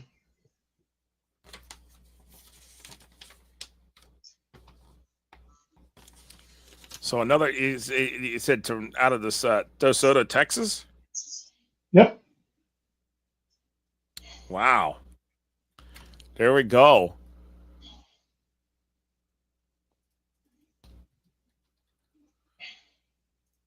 And didn't we just mention earlier that the state of Texas would be in double digits before going into the third round? You sure did.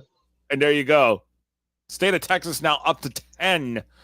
And I thought this was going to be, you know, like as I kind of alluded in earlier this week, I felt like in my mind and in my opinion, based upon just all the information and what we talked about before all this, before the draft, is that that the state of Florida was gonna have a little bit of a they were gonna have a letdown early.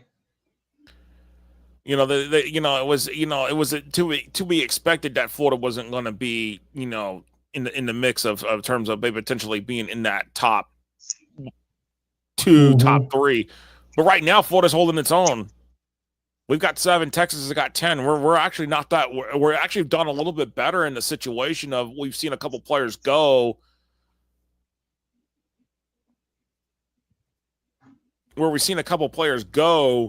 that were projected third round that have gone here in the second round, and I think that makes it more interesting. As do we see maybe some other kids that may, you know, later on that may not be projected to go in the draft get drafted now? Mm-hmm. So Omar Norman Lott. He came from Grant Union High School out of Sacramento. He was originally as an offensive tackle. I guess he's moving, unless I read it wrong, but he's a defensive tackle for Tennessee. He's from Grant Union High School out of Sacramento. Well, yeah, defensive tackle, yeah. So that, yep. We will, but so California now up to 6 now. So right now, as we go into the picks here with the last pick of the second round for the Eagles, we will find out who the Eagles are going to take here in a moment here. The defending Super Bowl champion, the Philadelphia Eagles. And who absolutely smoked the Kansas City Chiefs in the Super Bowl. Yeah, that was an impressive performance by the Eagles. And sorry, I my allegiance was to the Eagles that night in that Super Bowl. So don't come roasting me. I was wanting the Eagles to win regardless of whoever I was watching with or whatever I was doing. It was going to be the Eagles because I'm just not a fan of the style how the Chiefs play. Just not a fan of the style. But Texas 10, Florida 7, California 6, Georgia 5, Louisiana, Virginia tied at 4. And I gotta say this. Looking at this, just talking about this, just looking at what we got here. Florida's I honestly, I'll be honest. I thought after 2 rounds we'd be sitting more like between 4 and 5. I didn't think we'd be sitting at 7 going into the third. So Florida's holding a little bit better on its own. When I was looking at everything, I thought Florida would maybe have 4, maybe 5. Yeah, that's what I was thinking. Yeah, and then after the second round, they would pick up. But instead, we're seeing some of those Florida guys getting picked a little earlier than we actually initially thought. And what's interesting is that it's a couple of older guys that that played a couple extra years in the college ranks. Like Anthony Belton, like R.J. Harvey, and yeah, Emery. I'm glad. Yes. For me, with the I think for me, what kind of got overwhelming was the storylines. It was always the Chiefs this, Chiefs that, Chiefs this, Chiefs that. And I'm like, there's 31 other NFL teams here we could talk about. That was what I was thinking. And then I was like, you know what? I just like I was sad a couple years ago when the letdown happened in the Super Bowl for the Eagles. I was sad because I was hoping the Eagles would win then, but getting that win back in February, sweet redemption right there for the Philadelphia Eagles over the Chiefs.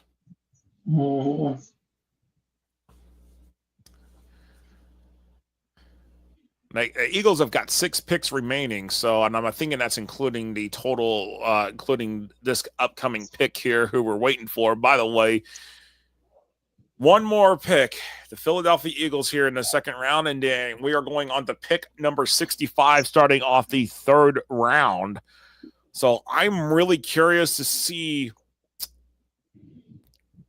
what's going to happen, what's going to happen here in the third round, because I'm really, really just, this is where we start getting into comp picks. The round is a little bit longer in terms of the number of picks. By the way, Chris, do you know, did the Eagles get a compensation pick for sending for Kellen Moore going up to being becoming a head coach, or is that more in the minority if you have a minority coach? I think I think it's a minority issue. Okay, that's what I was trying to remember, but I couldn't remember exactly. So that's what I was trying to think. Andrew Muckabo, Didn't we talk about him at some point? Andrew Makuba. Yes. Makuba. He is from Lyndon Johnson High School out of Austin, Texas. So another Texas kid off the board here from the state of Texas. State of Texas will go into the third round with the lead at 11. State of Florida second at 7. California 6. Georgia 5. Louisiana and Virginia tied at 5. Tied in 5th place with 4 each. Again, here we go. Emory Williams-Smith brings it up here. Shedeur Sanders was most mock drafts projected him first round. No pick in the first round. Second round comes by. For Shedeur Sanders, still on the board. Shedeur Sanders, if he doesn't get picked in the third round, all bets are off. You're right. I think you're right. That's all bets are off at this point, Chris. And honestly, I don't see why any team would want to take him right now. To be honest with you. So we got the service members up on the stage for the in between the second half, in between the rounds here.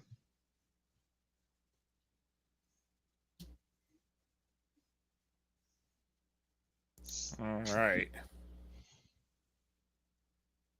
So we're about to do the transition to the third round here. They're doing a recognition with the service members here. Very well deserved.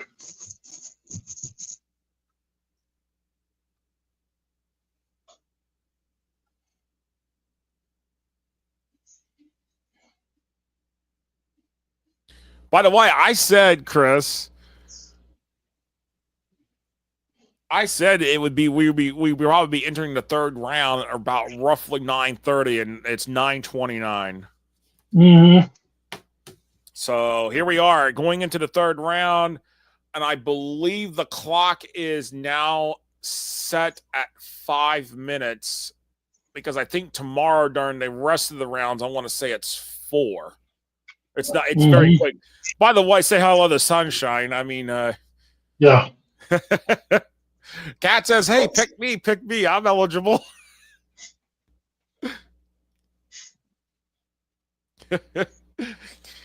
Cats are welcome on broadcast here. Yes. Do not let anybody tell you any other way. Russell, the hearing, okay. Russell Wilson in Giants. Those are words I would never thought I'd be saying in 2025, but here we are.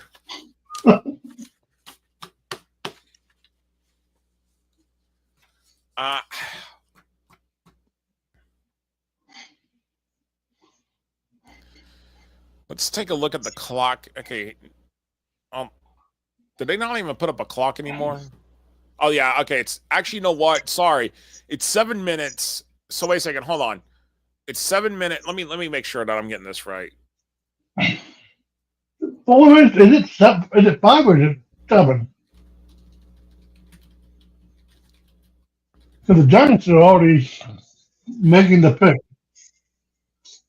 Okay, so okay, hold on.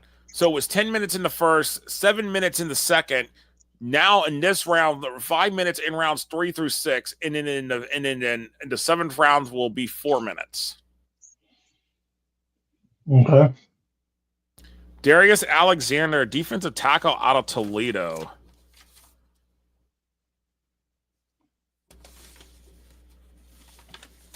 He came from Wayne High School out of Fort Wayne, Indiana.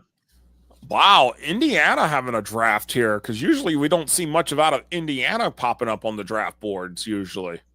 I mean, Indiana, Midwest football, I mean they have some decent high school football out there in Indiana, but nothing that ranks up high national every year or, but to see the state of Indiana participating and putting up a second player on the board this year, that's pretty good. That's pretty cool for the state of Indiana. course, the major headline so far after the second round is Shedeur Sanders not being drafted in the first two rounds. Let that be a lesson.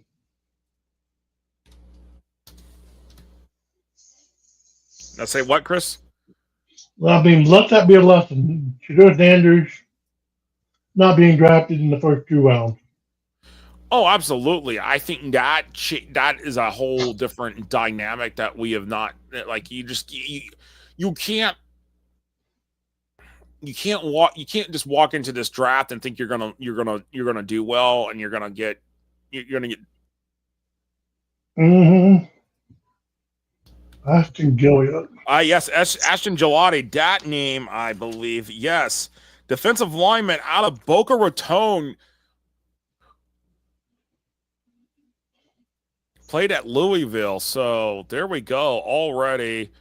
We're already into the second pick of the third round. And here we go. Ashton Gelati is headed to the Chiefs. Played defensive line at Louisville. I'll say it right. Hopefully, I have tried to say it right. My fiance has taught me the right pronunciation, but I still don't get it sometimes. So, Louisville. It's Louisville. It's Louisville. It's not Louisville. It's Louisville. Are you sure? Yeah, I'm sure. I'm sure. You're sure? I'm sure.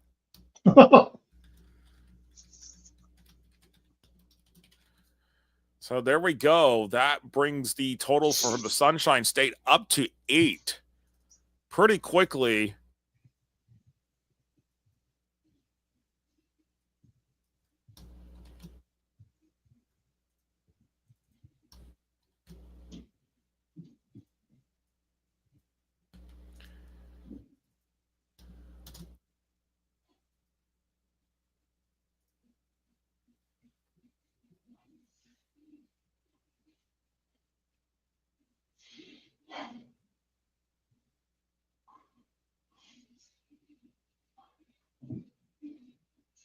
So here you go, Boca Raton. Of course, in the championship this past season, West Boca Raton actually made that big headline.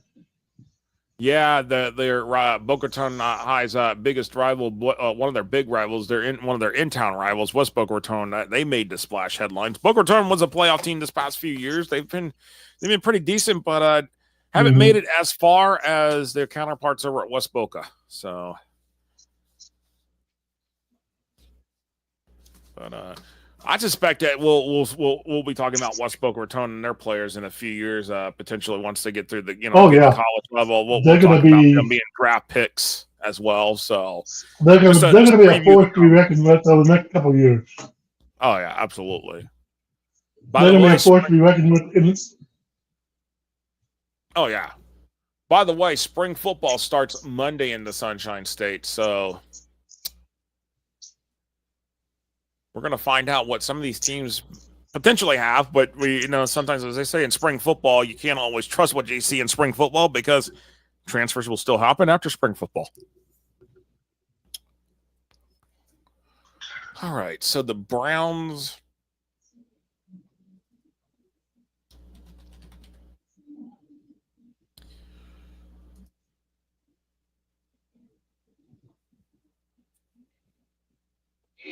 The Browns have addressed two needs: the linebacker and defensive tackle. Yeah, this is the spot where we should see another quarterback, not named Shedeur Sanders. Oh, you're right.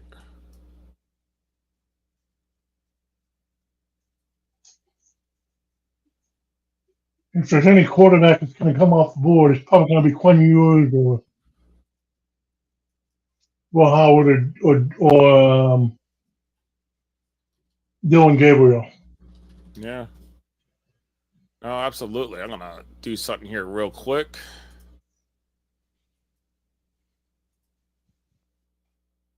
I seriously doubt the Browns want that headache.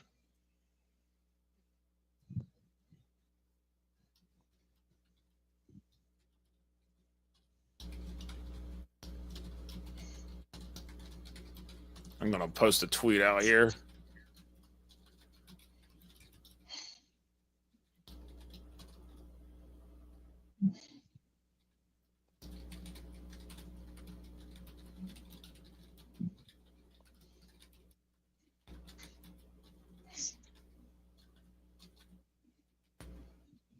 Harold Fanning Jr.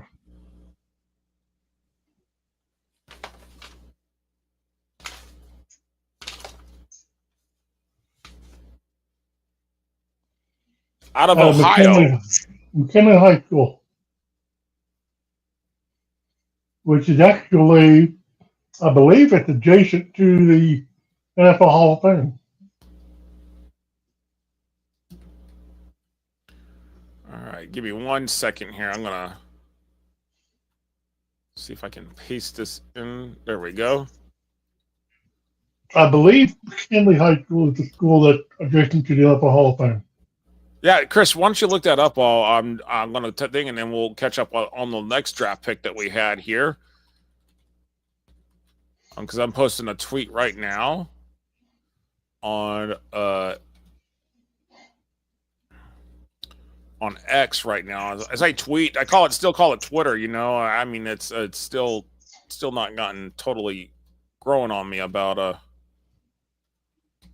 Yes, McKinley High School is directly south of the NFL Hall of Fame. By the way, if I'm looking at our right next door.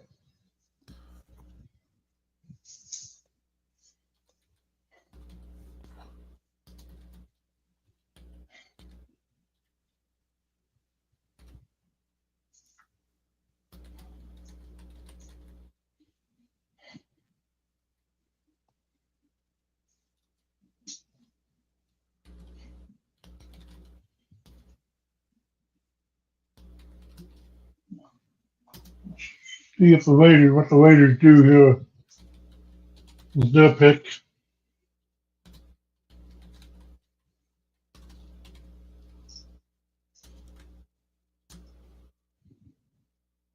Darren Porter. By the way, Chris, the last pick, the pick, Harold Fannin, is that I think you were talking about the school that's right next to the Pro Football Hall of Fame in Canton? Mm-hmm. By the way, Ohio's not had a draft pick until the state of Ohio until just now. Harold Fannin. How about that? Ohio becomes the 25th state to have a pick on the board. The state of Ohio. Kind of unusual with Ohio State being in the mix. I know, but where's Ohio State's kids come from? Other states, not from their own backyard. And that's the thing.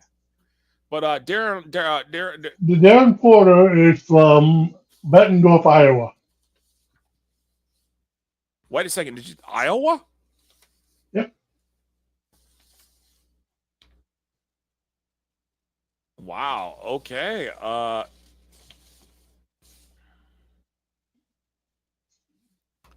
Wow. Okay. Iowa. Well, guess what? We just added the 26th state to the list, Chris.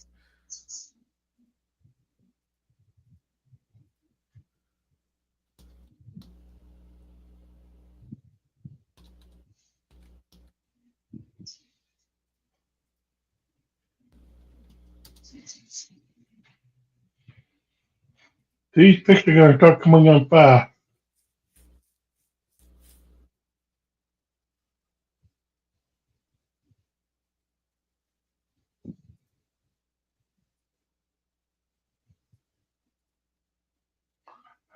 Oh, I can't see that guy on TV.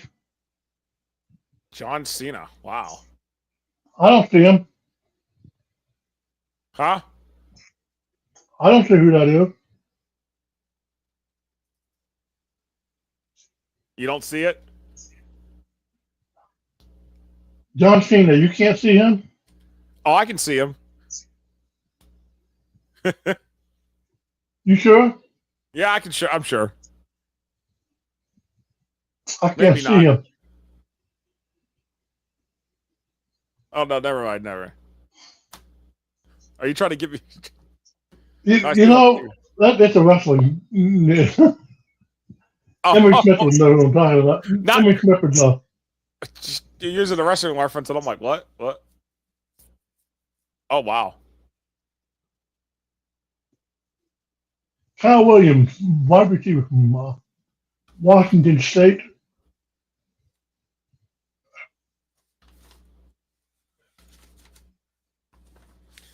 Kyle Williams, California, on the board. Santa Monica Catholic.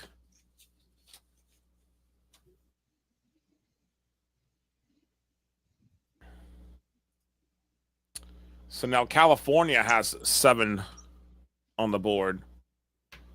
So I guess we look at it this way, Chris. Texas 11, Florida 8, California 7, Georgia 5, Louisiana, Virginia 4. Mm-hmm. Any surprise here? I don't think so. No. All those states were synonymous with high school football. Even Louisiana and Virginia. But by the way, 26 states, over half the states in the United States have at least one pick that played high school football in their state, respectively.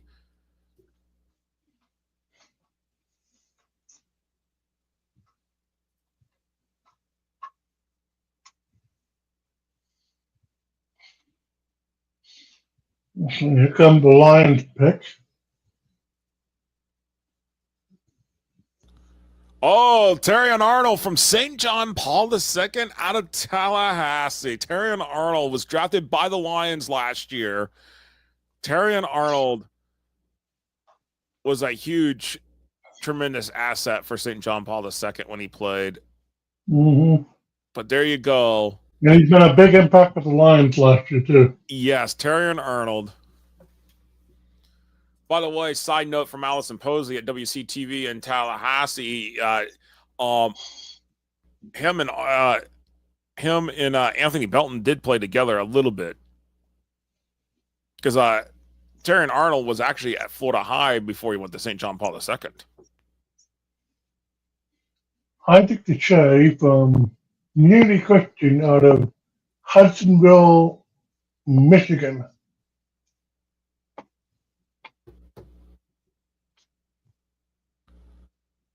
Wow.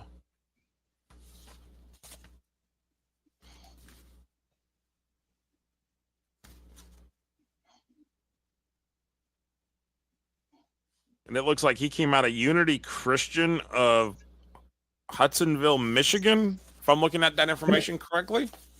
Yep. So that means the state of Michigan is now up to 4.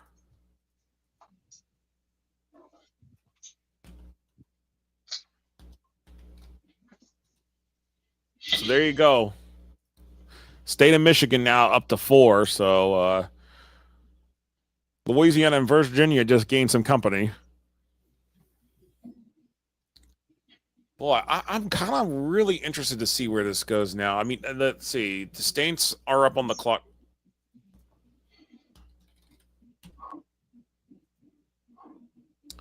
Saints, and we got the Bills, Jets, Broncos up at the next 3 picks after the Saints. Yeah. By the way, the Jaguars did not pick in the 4 spot because I believe that pick was part of a trade a year or 2 ago. But we will see the Jaguars pick here. I want to say, yes, at the end.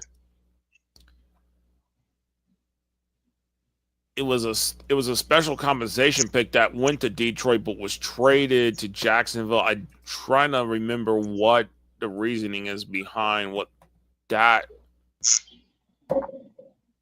So the Jaguars will have the last pick of the 3rd round here tonight. So there's 38 picks here in this round. So there's only yeah. For those wondering, the compensation picks those cannot be traded. Those teams are required to use those picks in the draft. Say what now? Compensation picks are required. They cannot be traded, from what I understand.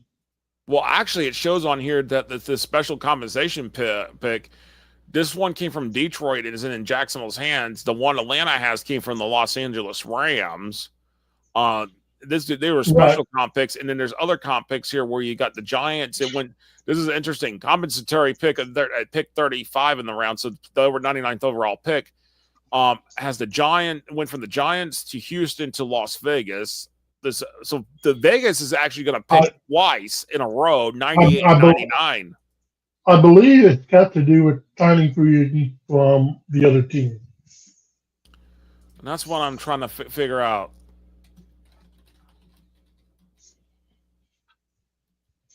And that's why those picks cannot be traded, I don't think. So, if anybody out there can correct me if I'm wrong, please go ahead. So I'm trying to figure out here because the pick that where shows Jacksonville sitting at 102 was a third round compensatory pick for the departure for the Lions and the departure of defensive coordinator Aaron Glenn to become the head coach of the New York Jets. So what I want to know is how did the Jaguars ended up with this pick now? So that's what I'm trying to figure out as to. I'm not exactly sure how they got it. That is a good question.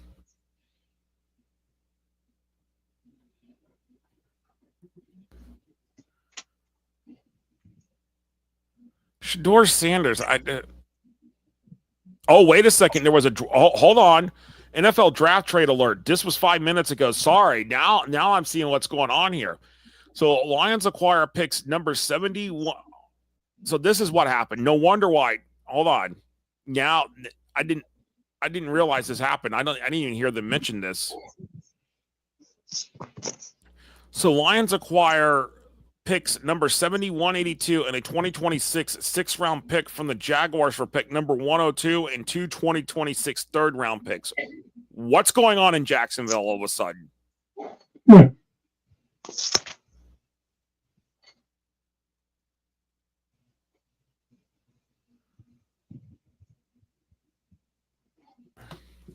Okay. So here's how the compensation picks are awarded.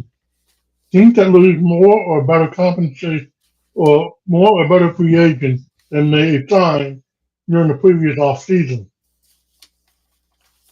These picks are positioned from the 3rd to the 7th round based on the value of the free agent lost. In addition, teams can receive special compensation picks if they lose a minority coach or executive to another team.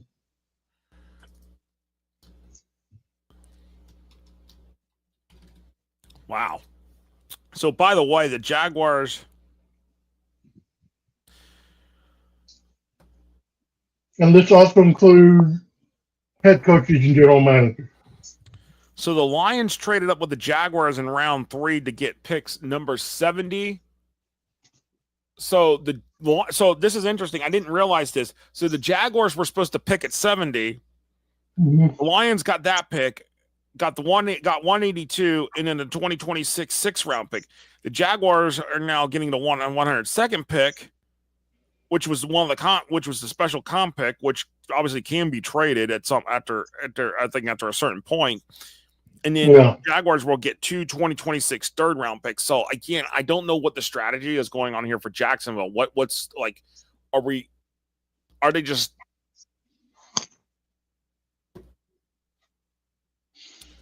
I'm just kind of wondering. The Bills have just taken Landon Jackson. By the way, the pick before that, Vernon Broughton, that brought up the state of Texas up to 12 in terms of the numbers. And then Landon Jackson from another Texas. So this brings up Texas to 13. So in back-to-back picks, the state of Texas has said it's that. Mm-hmm. Of course, Landon Jackson from Pleasant Grove High School out of Texarkana. My old dumping ground, by the way. Wow. Texarkana, you said? Yep. So you can't stand in 1 foot in Texas and 1 foot in Arkansas, right? Yes, you can. In fact, there is a courthouse and a jail that is in a post office and a jail in the same on the state line. So half the post office is in Arkansas, half post office is in Texas, and half the jails in both states too. Mm-hmm. Wow. In fact, when you're traveling on the Amtrak, the Amtrak station is located in Arkansas, but part of the train could also be in Texas at the same time. Yeah. Wow. There we go. There we go. Azaria Thomas. There we go. Number 9 for the Sunshine State right there. Azaria Thomas going here. He was projected between a second and a third round pick. There you go. Miramar Beach, Florida, which is right there in the Fort Walton Beach, Destin area. Azaria Thomas from Florida State headed to the Jets. That spells Jets.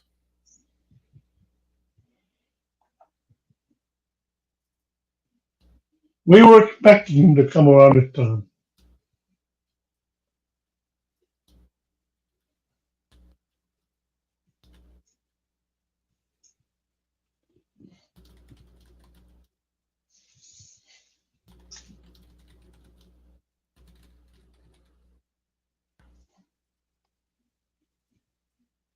So the Panhandle representing tonight here.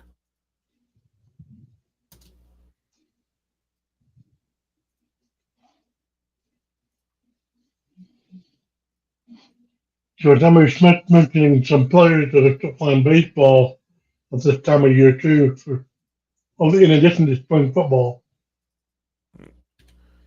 By the way, Florida. I did not think we would be at this point early in the third round here. 9 picks in, but the thing that the Sunshine State is about to eclipse 10. Mm-hmm. I didn't think we'd be at this point here. I didn't either. I thought we'd be at 5 or 6. Yeah, I didn't think we'd be at this high of a number here for the Sunshine State, but it's surprisingly going better than I thought it would be.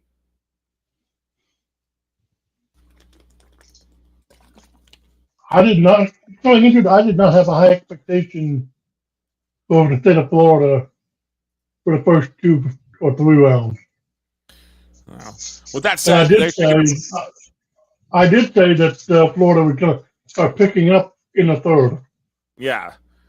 Well, they're taking a commercial break. Let's take a 3-minute water break here, and then we'll come back and we'll see who the Broncos have after this. So we'll be right back right after this here on FloydHSFootball.com with our NFL draft and analysis breakdown show here. We'll be right back right after this.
Okay, we're back from the break.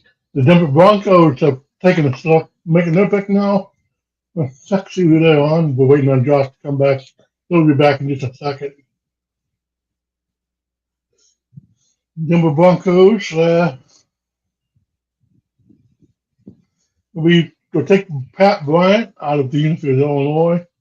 And Pat Bryant is actually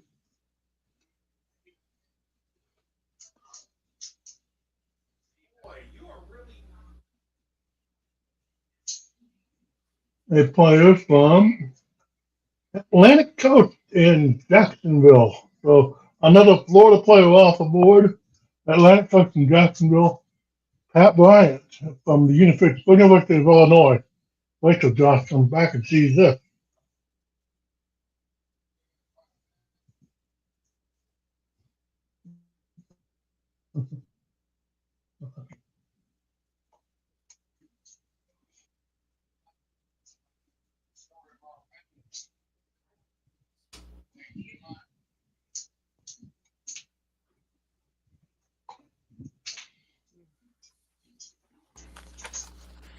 So we got a All special right. guest here. Midnight to join the broadcast, and with Pat Bryant being picked from the University of Illinois, he's from Atlantic Coast in Jacksonville. He is the pick for the. Wow, we've had another one go here. Yep.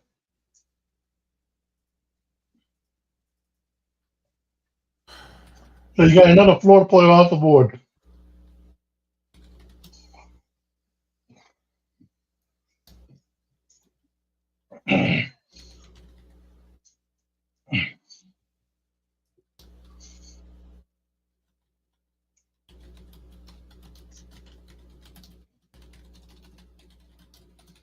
Nick Martin.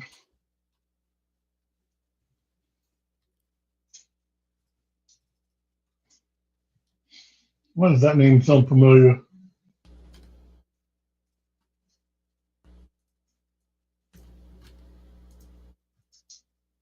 course, Nick Martin. You talk about a player being drafted from Pleasant Grove High School, Texarkana, a couple of picks ago, Josh. Mm-hmm. Nick Martin is from the same high school. Wow. So two players from Pleasant Grove High School, Texarkana, Texas, within 3 picks of each other.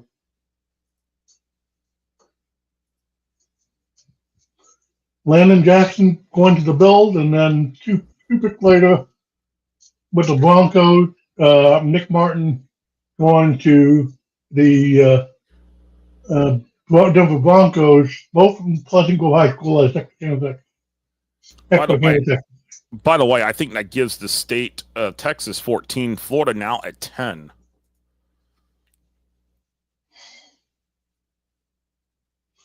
So that's a very unique little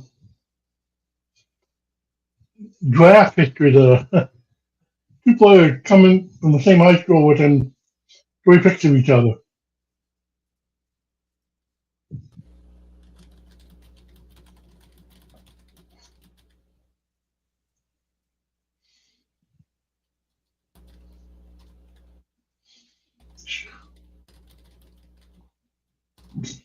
Siobhan Ravel from Ronald Reagan High School out of Winston-Salem, North Carolina, going to the Dallas Cowboys.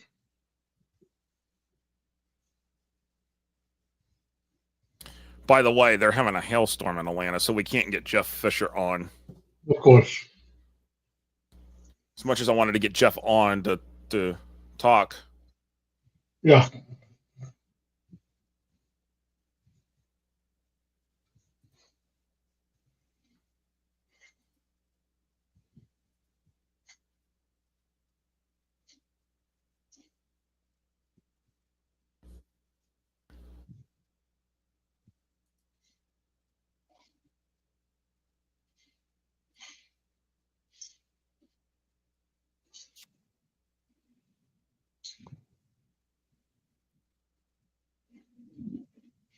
Even Coach Emery, as far as the tri-points across the country, Texarkana is not actually a city that is part of the Louisiana border. It's about 15, about say, 15, 20 miles away from Louisiana border. So there you go. by the way, North Carolina.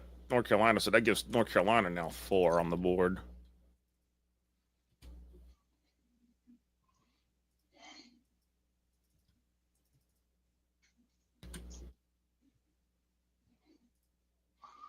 Texas just got another player drafted. Frankly, I'm not going to pronounce his name, from Maynard, Texas.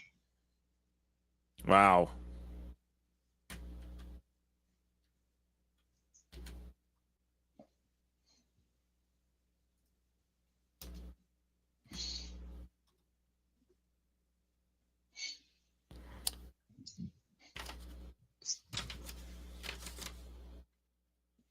Yeah, Texas now up to 15 on the board. Wow.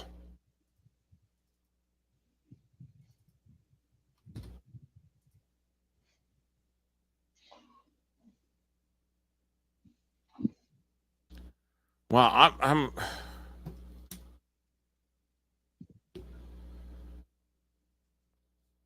Huh.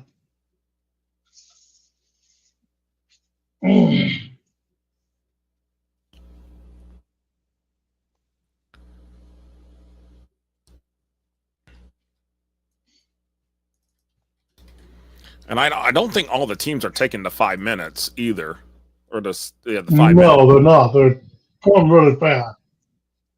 They're going really fast here. Which, could we be done by 11 o'clock? That's a possibility, and I would like that, to be honest.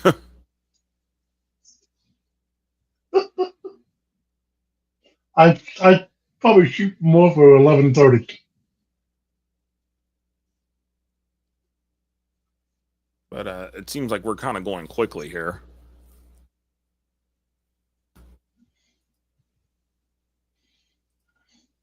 Yes, you saw cattail.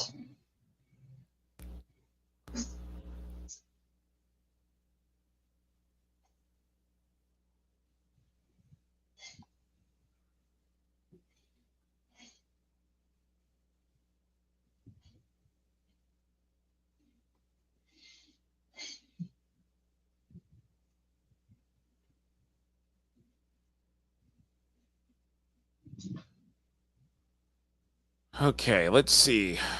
So Vernon Rotten is the pick made by the New Orleans Saints.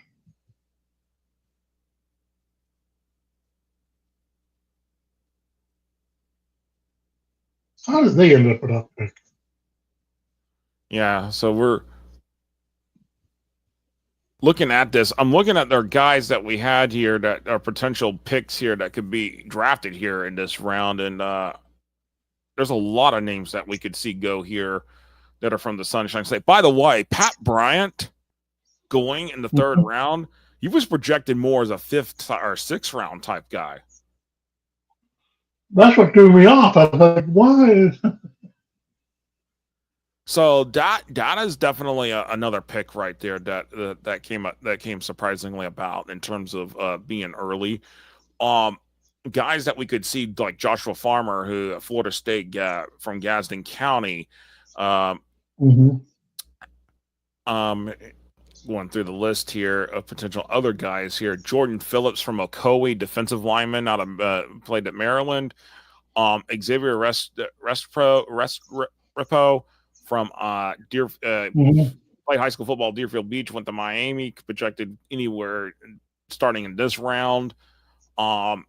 Defensive end edge Elijah Roberts from SMU, out of SMU in Columbus. Another potential pick there. Looking to see here, but there was a bunch of guys that were not projected to go here, but we haven't seen any of those guys come up just yet that have where they were projected to be basically be undrafted free agents here. But I'm kind of curious to see what's going to happen here. We could, because you know what, we've already seen some things happen that we didn't think would happen. So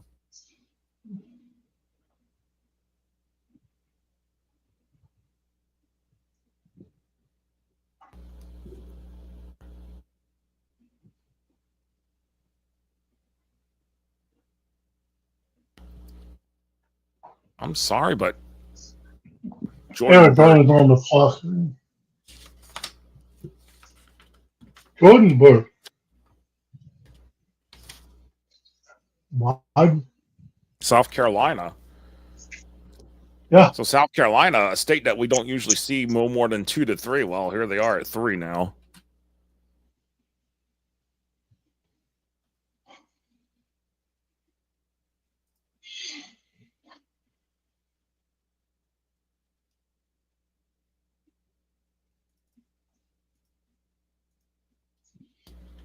Now the Houston Texans are on the clock.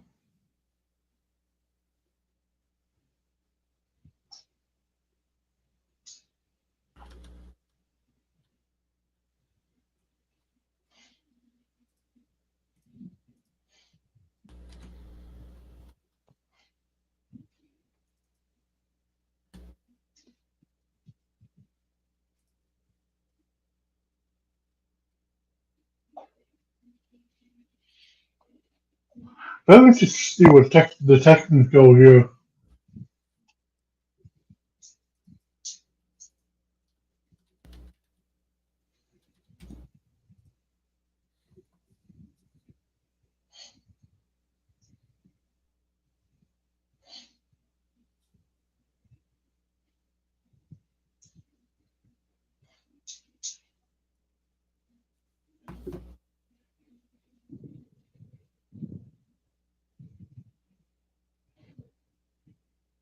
Jalen Noel out of a wide receiver. A lot of offensive players been going here. It seems like maybe not. Maybe, yeah, a lot of wide receivers have come off the board here. So Jalen Noel, wow. Of course, this is a wide receiver draft. He's from Park Hill out of Kansas City, Missouri.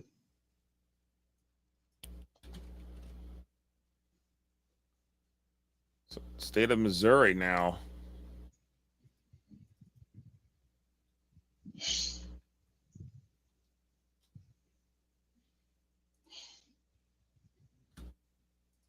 With 3 now on the board.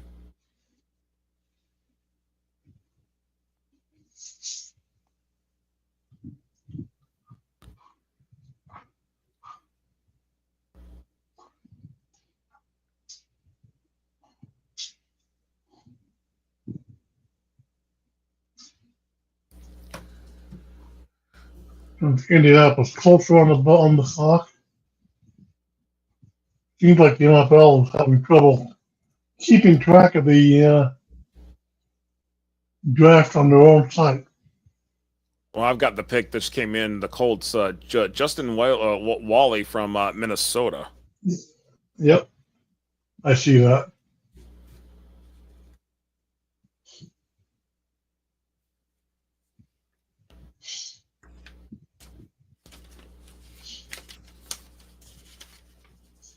Justin Wally from Guyverville from Biloxi, Mississippi. The state of Mississippi, huh? Wow.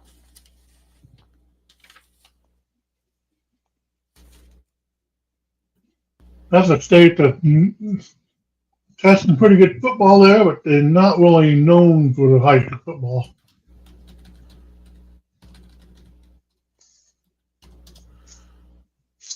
By the way, the state of Mississippi finally enters the draft board tonight.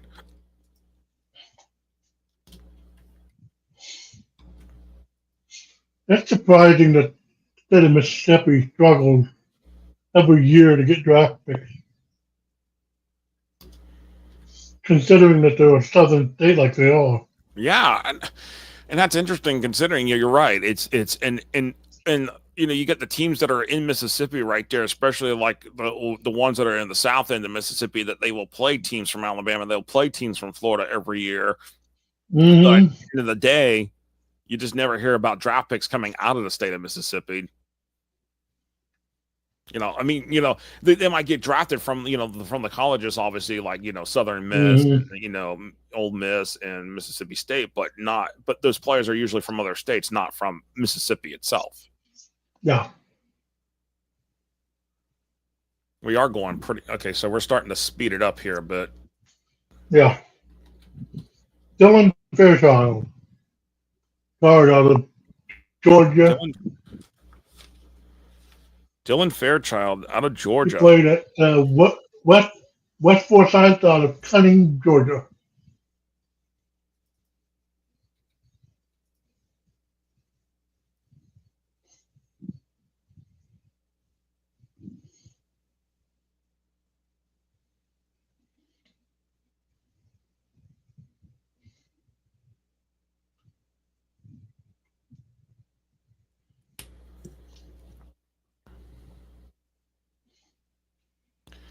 So now they're just kind of waiting here. Hopefully this will start to speed. Tomorrow will be definitely quick in terms of the picks. Oh, yeah.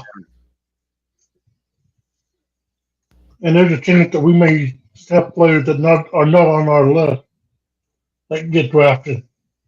There might be the player that comes, like, say, the one of those international players that we just don't have anything on. Yeah. And we do have a couple of international players on our list. One from Australia, the other one from, I want to think,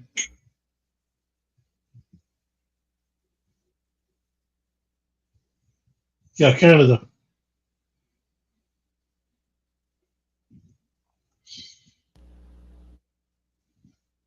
In fact, one of the quarterbacks is from Canada.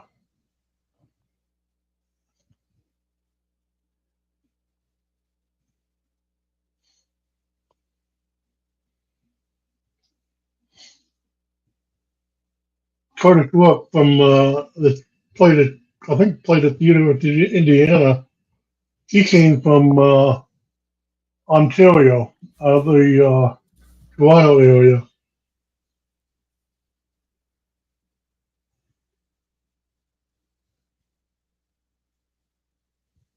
All right. This is the only frustrating part that I have about the draft is all the commercials.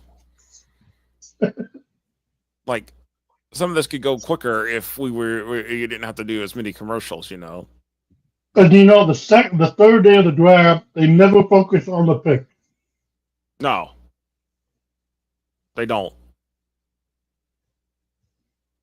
because there's a lot of yeah. Unless Shedeur Sanders is not drafted tonight, which I doubt he will be, they will not focus on him.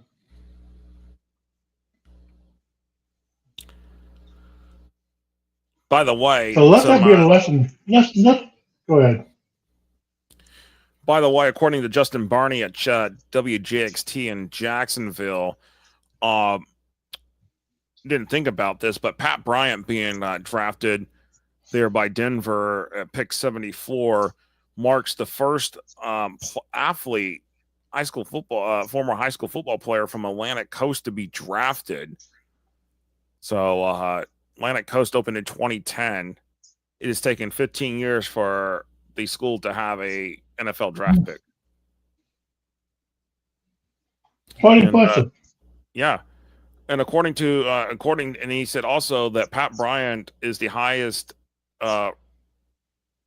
Jacksonville area wide receiver drafted since Bowles' Des White in 2000.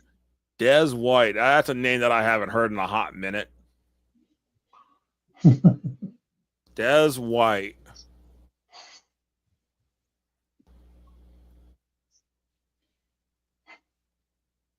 Okay, come on. Let's kick this gearing. Let's kick it into gear here because I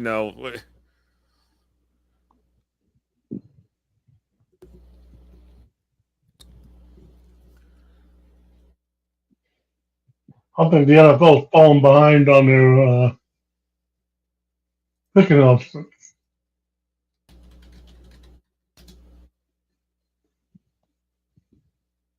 So I'm trying to check something here.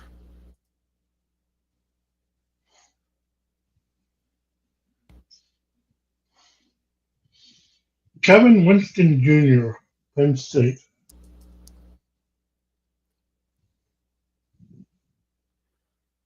Kevin Winston.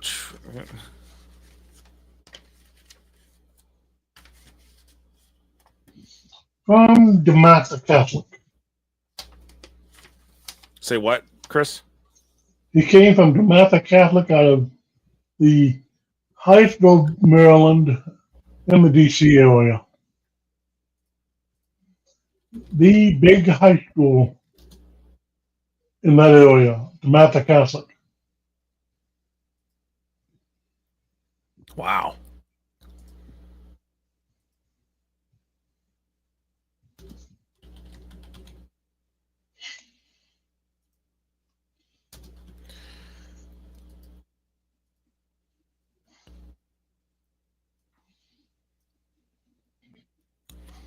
Well, if you noticed on the screen there, Maryland just got added to the list. I'm almost out of room. Mm-hmm. Any more states would like to join in? Join in now.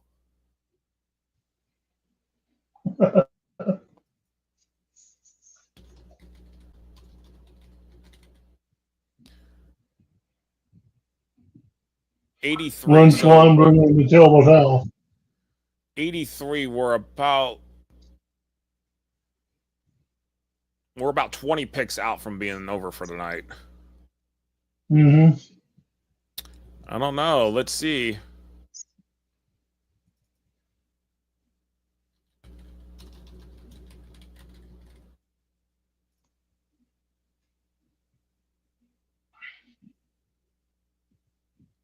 Caleb Johnson from Iowa.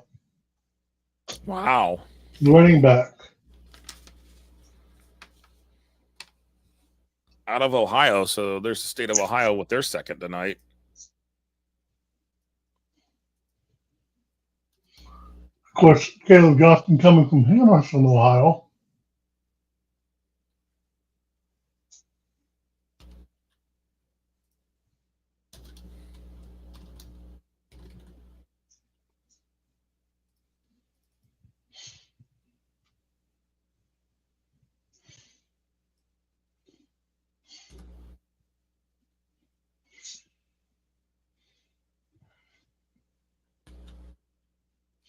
Looked like they didn't start the clock for the Buccaneers until that pick was out.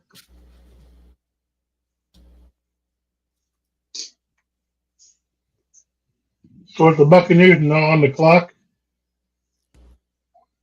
Still needing the edge, linebacker, tight end. Yeah, it says on the NFL on the draft tracker, it says the pick is in. So I think there's a little bit of a delay.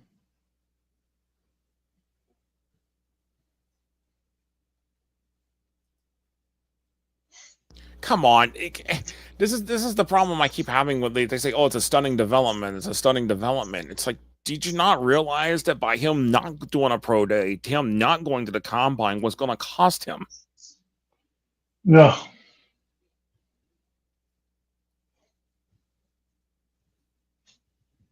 Jacob Parrish from Kansas State.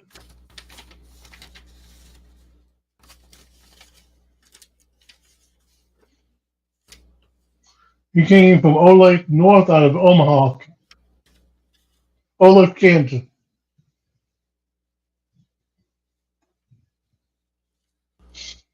Oh, wow. So a player from Kansas is now off the board. Wow, we add the state of Kansas to the list. That is impressive.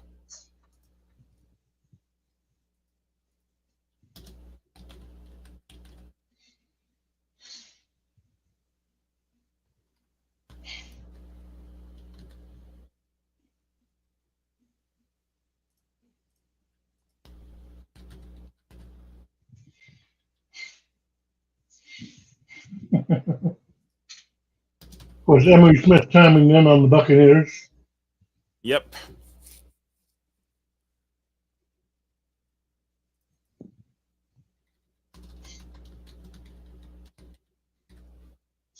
They're the Kansas City Chiefs. How the heck did they get this pick? Really? I thought the Patriots were up. Must have been a trade. Trade here.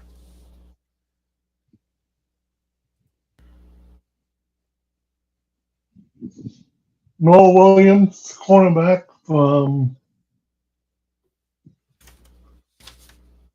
Pacifica in Oxnard, California. California. Wow.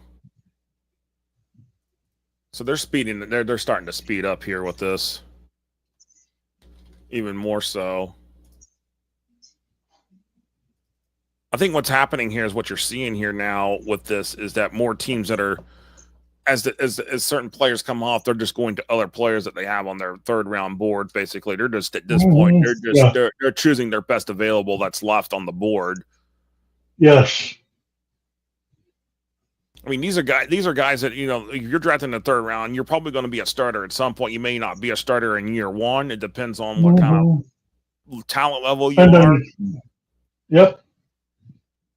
But I expect at this point, once you get in the fourth through the seventh rounds, these are guys that they might make the rosters for the team. They'll most likely make the rosters of the team, but you're also a possibility you may not. You may end up playing. This is the point where most of these teams fill their needs.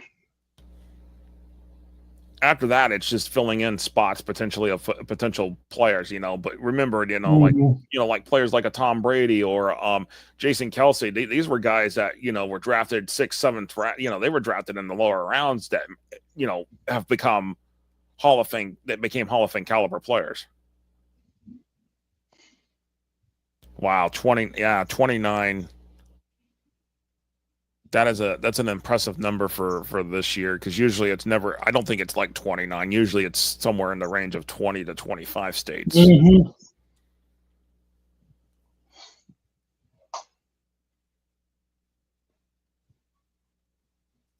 I'm interested to see how the Chiefs got that pick.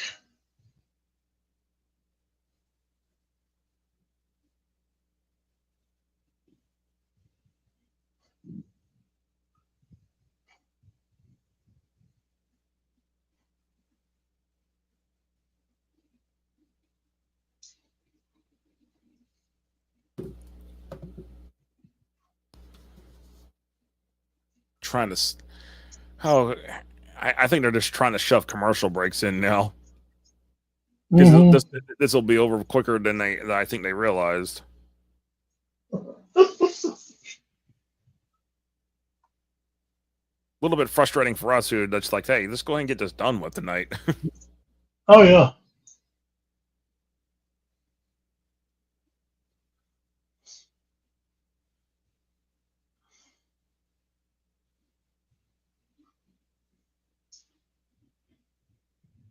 Chargers are on the clock. They need a tight end, a defensive tackle, and offensive guard. Mm-hmm. Oh, by the way, I just noticed something here. The Jaguars have traded back up.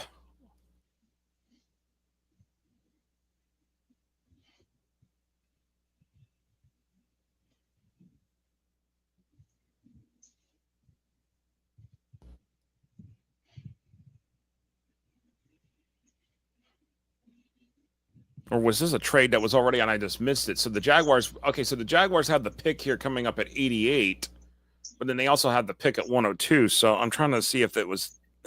It might have been that I just overlooked it earlier. Wasn't that part of that deal that they made earlier? Well, this one came with Minnesota. This one came from Minnesota. So I'm trying to remember where the trade came from.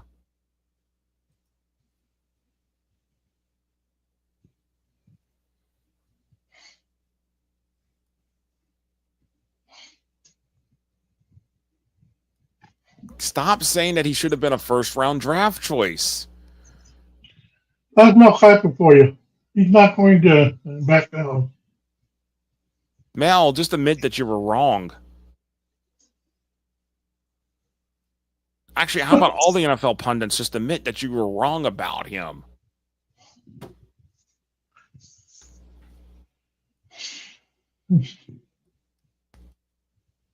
Defensive tackle right there for the Chargers.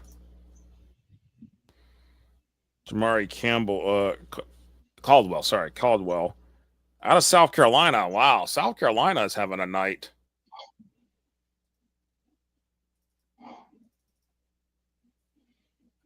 Newberry, South Carolina.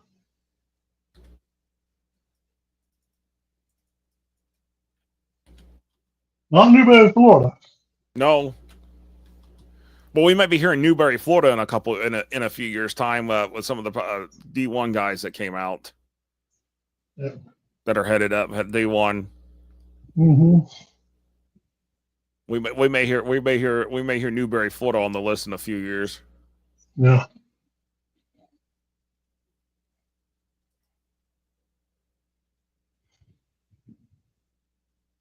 By the way, Louisiana, North Carolina, Michigan, South Carolina, Virginia all have 4.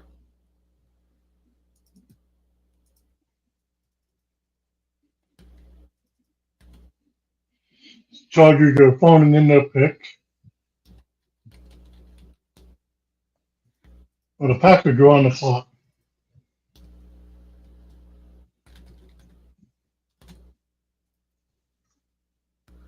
Oh, wait a second. And Jacksonville just traded with what the heck's going on here, Jacksonville? Now Jacksonville's got back-to-back picks after this. They traded with the Texans. Yeah, there's some trades happening here that I'm trying to.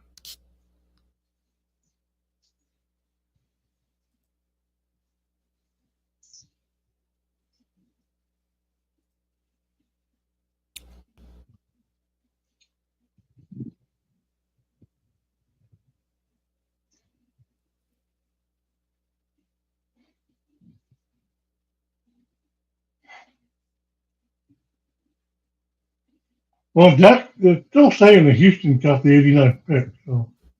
Well, on NFL.com, it's showing Jacksonville. They've traded. Actually, looks like they've traded.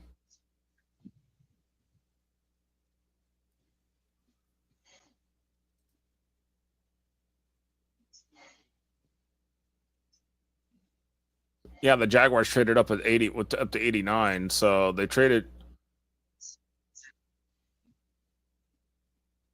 So that's interesting.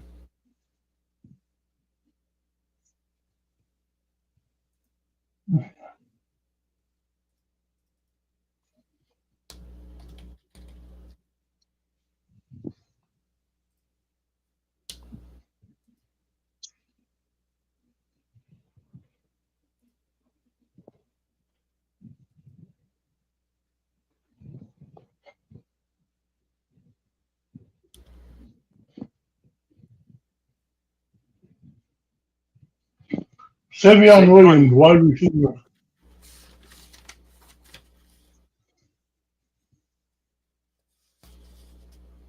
Okay.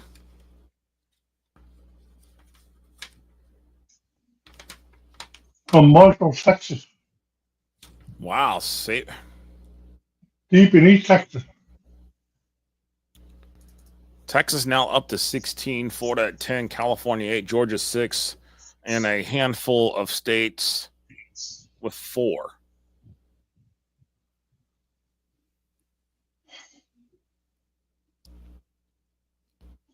All right, so Jaguars, the youngest of the 3 franchises in the state of Florida, is now on the clock with back-to-back picks at 88 and 89. Jaguars did not pick in the second round. I'm curious to see who Duval is going to take these next 2 picks. After the blockbuster deal last night to get Travis Hunter. I would not be surprised if there's within the 3 picks here that the Jaguars are going to have here at 88, 89, and actually never mind, 88 and 89. So the 102 that the Jaguars had is now belongs to Houston.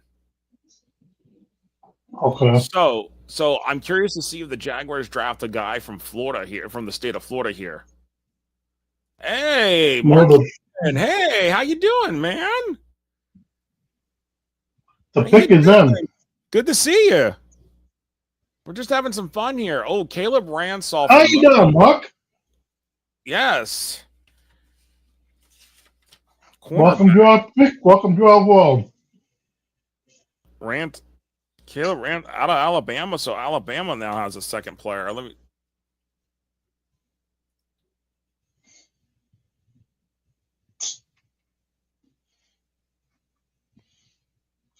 Caleb Ransall.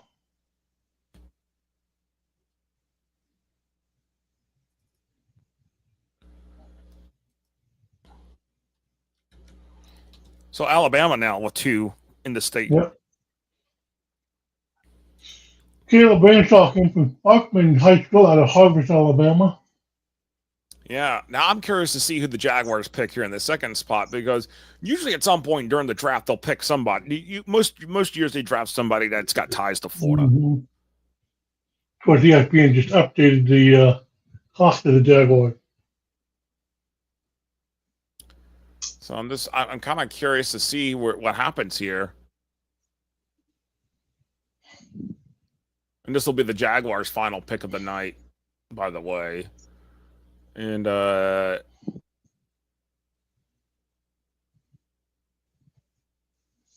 the way, if I'm looking at this correctly, we didn't see the Dolphins have a pick this round. Am I right?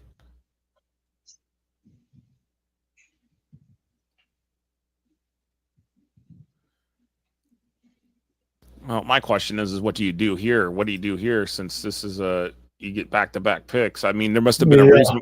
There had to have been a reason why they called Houston and say, "Hey, you want to trade up?" But my question, They may have seen something from the Rams or the Ravens of what their needs are. Mm-hmm. The pumped them to move up. By the way, the Jaguars got the 89th pick and the 236 pick, the number 236 with the trade. The Texans get 102 and they get 142. So, as it stands right now, it looks like the Jaguars may not have a pick tomorrow in the 4th round.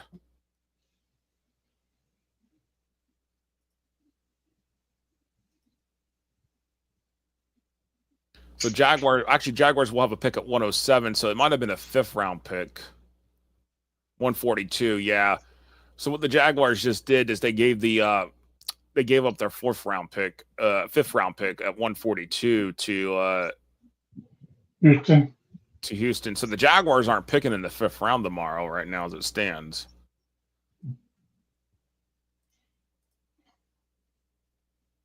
Oh, they booing Duval? That was huge. TJ Slaughter, I remember when he played really, but man. Wyatt Millum, the guard from.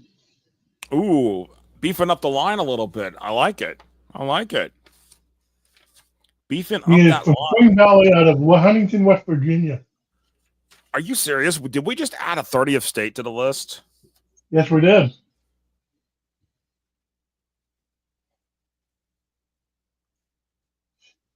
Wow, West Virginia. All right, let's see if I can add this in there without causing the whole thing to go haywire.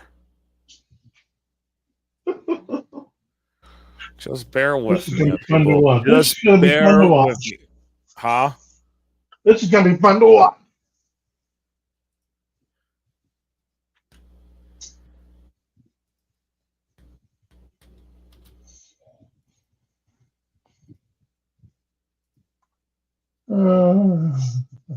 Yeah.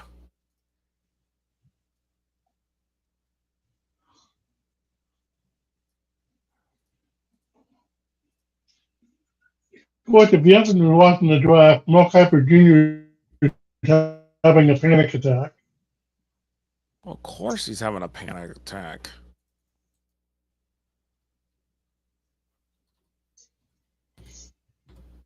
Over a certain quarterback.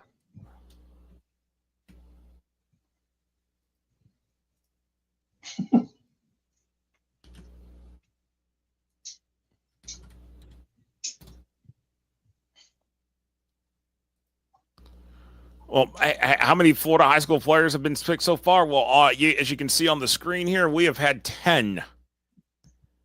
Mark, More than we expected. more than we expected at this particular point after 2 nights. But we've had 10, Texas 16, Florida 10, as you can see, then California 8, Georgia 6, and you got 5 states tied at 4, including the two that start with that have Carolina in their name. So Jaguars are off the clock now, and then we're headed to the Rams. And then the Ravens. So we actually are on 2.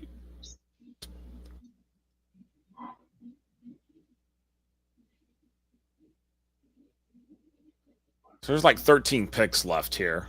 So just buckle up. Sometimes I wonder why the Rams and the Chargers have the same freaking colors. It's so weird because it's so confusing.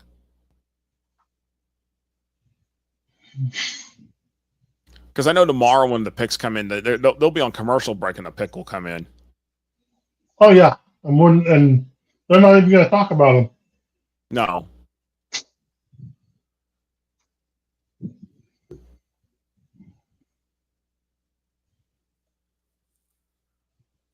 Tomorrow it's more going to be interviews and stuff like that for all the teams, for all the ESPN and NFL Network. Unless you see Shadur Sanders picked tomorrow. Say what? Unless you see Shadur Sanders being picked tomorrow. I'm still trying to figure this out. Is if Shadur Sanders doesn't get picked at all in this draft, what is that going to say? Like, I'm gearing up for that to happen because I feel like there's a possibility. Yes, Mark, 10 is not bad so far, considering I thought we were going to be like about 5 to 6, and we were going to be a little bit further down the list, and say like Georgia or Louisiana, maybe even 4, potentially, that's it. It's been a lot better here. Yeah. All right, can we just get rolling on with the picks, please? I mean, you look at the quarterbacks list. I could count on 2 hands players that are better than Shadur Sanders. I mean, could you use your toes too?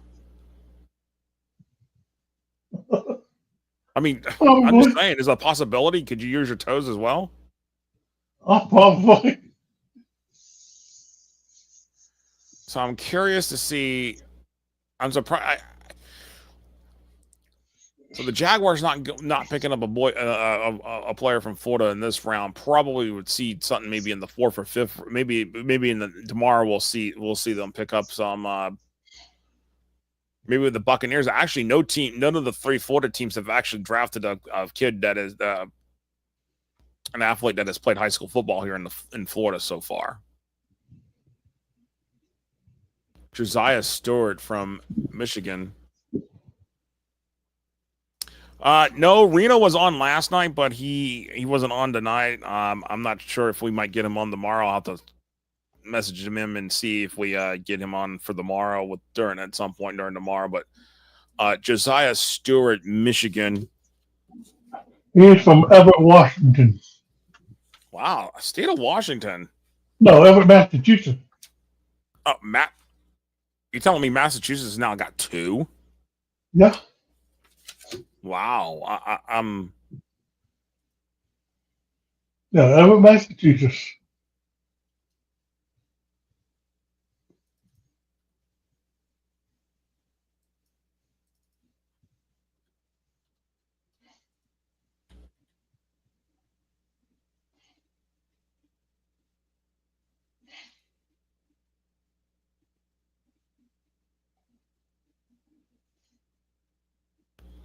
So this, wow, I'm. Wow. So we are, let's see, we're in this. And Mark, we tried to get Jeff Fisher on tonight, but he couldn't do it because we have storms running all over Atlanta right now. All right, come on, Ravens. Let's see what you got here. Oh, Emory Jones from LSU, a guard.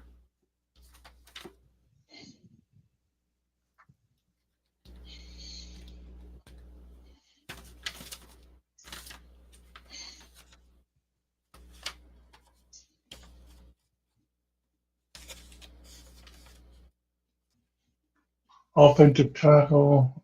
Yep. Catholic high school out of Baton Rouge. So Louisiana moving up the board as well. So Louisiana moves up from 4 to 5. So now they're in fifth. Now they're fifth here in terms of the number of the players from their states: Texas, Florida, California, Georgia, Louisiana. That's your 5 right there, top 5. You know, it's funny how the NFL got him listed as a tackle, but ESPN got him listed as a guard. It is very, very interesting. Well, on the ESPN, yeah, off tackle, and then the guard, yeah, it's actually ESPN's listing him as an offensive tackle here. Yeah. Well, they listed him as a guard on the online. Yeah, you're right. But not on the television broadcast. Nope. But but he might be one of those ones that could play multiple positions here. Yeah.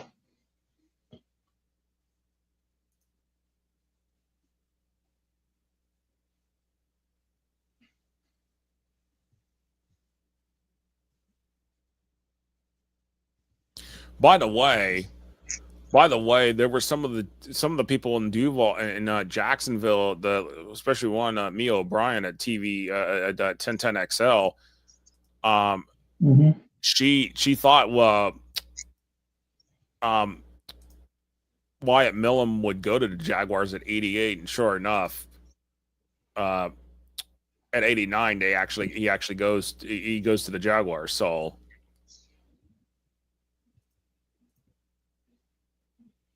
A quarterback just came off the board.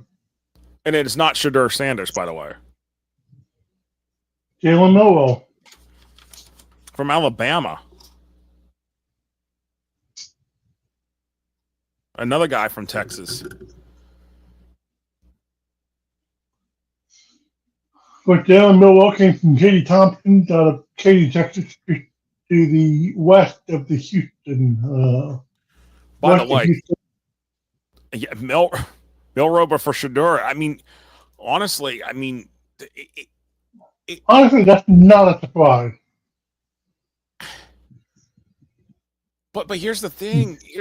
Though, if Mel Kiper was so high on Shadur Sanders, then explain this, Mel Kiper. Come on, admit that you're wrong.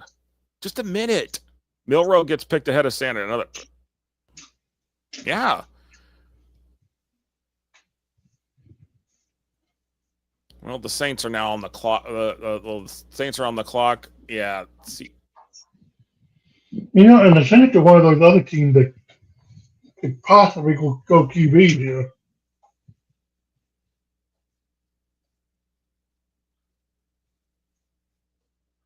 Well, we're getting closer and closer to this being over with for the night. So.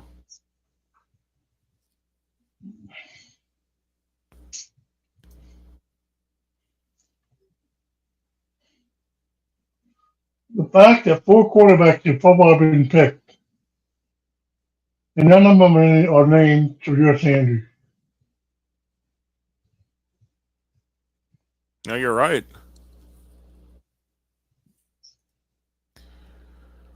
I could see when you're Dylan Gabriel, Will Howard, Curtis Rourke, they're all better quarterbacks than Shadur Sanders. By the way, look at this. Kiper is never wrong. Just ask him.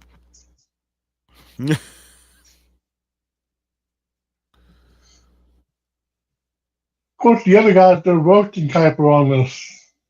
Say what? It looks like Mike Greenberg is kind of roasting Kuiper on this.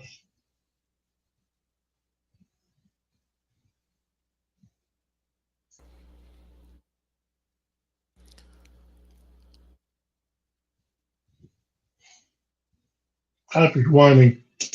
Oh, so now we're gonna bring Ryan Leaf into the conversation. Yeah, nice.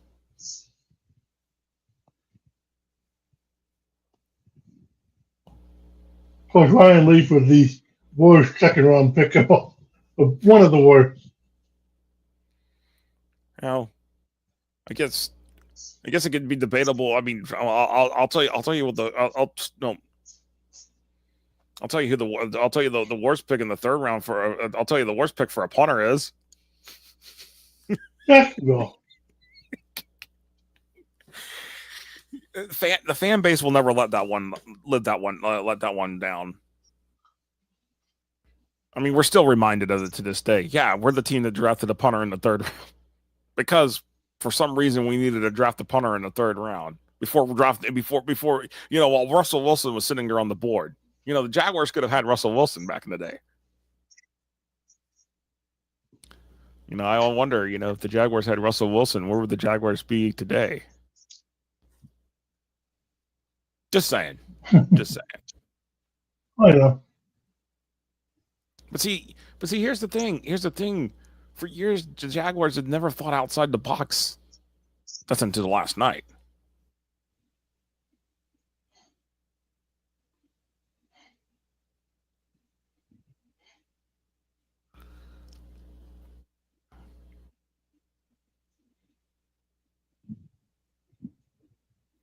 Jonas Sanker from Virginia.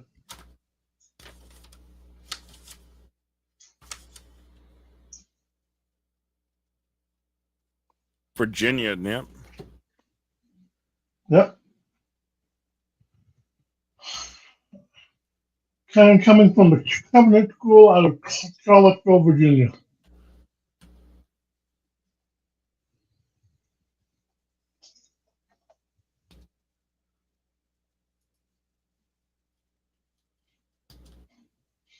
And if you've ever been to Virginia, and it's one of the most beautiful campuses in the country. Wow. As far as the colleges go. By the way, we haven't had a Sunshine State pick since pick 74 when Pat Bryan out of Illinois, who's an Atlantic Coast alum, the first ever draft pick to come out of Atlantic Coast, was selected by Denver. So we're kind of waiting here to see what happens here over the next. This may have been the slowdown that we thought was going to happen.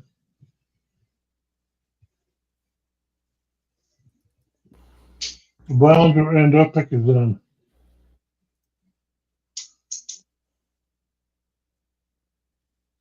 Please, Cleveland, do not pick Joe Sanders. We've got 9 picks left. So what is it that you did you say? What did you say? I said, please, Cleveland, do not pick Joe Sanders.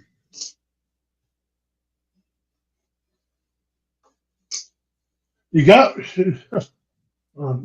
never mind.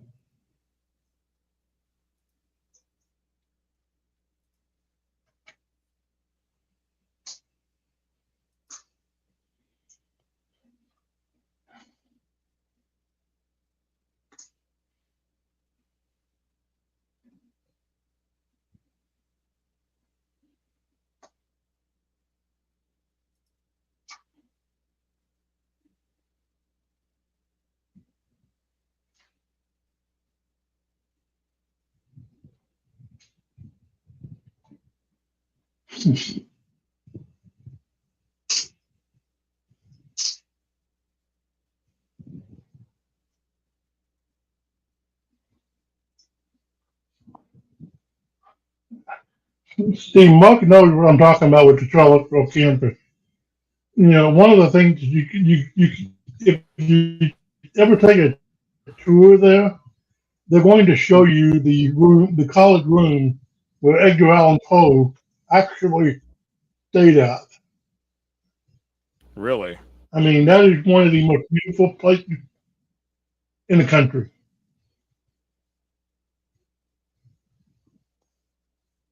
All right.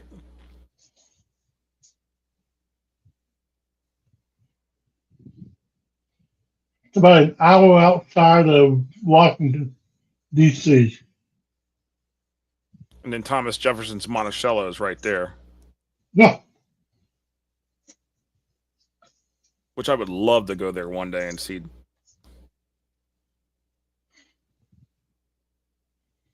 I've been in Monticello too. That's a beautiful place too, and not too far from there is Mount Vernon, the home place for George Washington.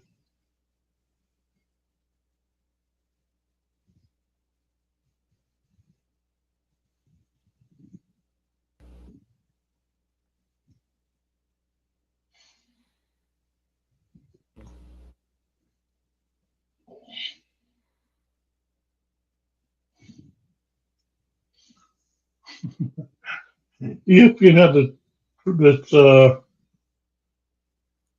breaking news. Seahawks got a quarterback, but it's Jalen Millwell. All right, can we just get on with the rest of the night?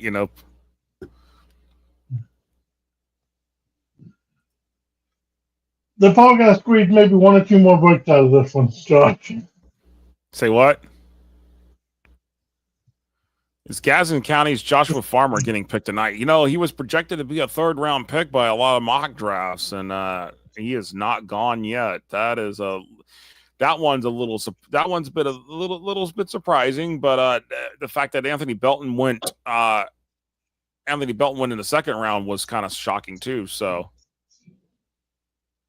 look at that! Dylan Gabriel.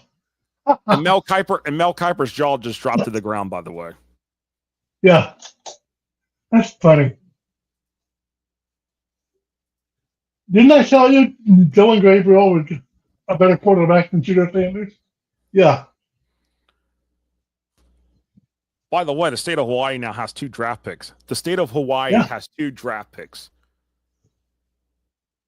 When has the state of Hawaii had more than 1 draft pick in a draft? Believe it or not, Hawaii is a very good football state. Oh, absolutely. I don't disagree with you on that one.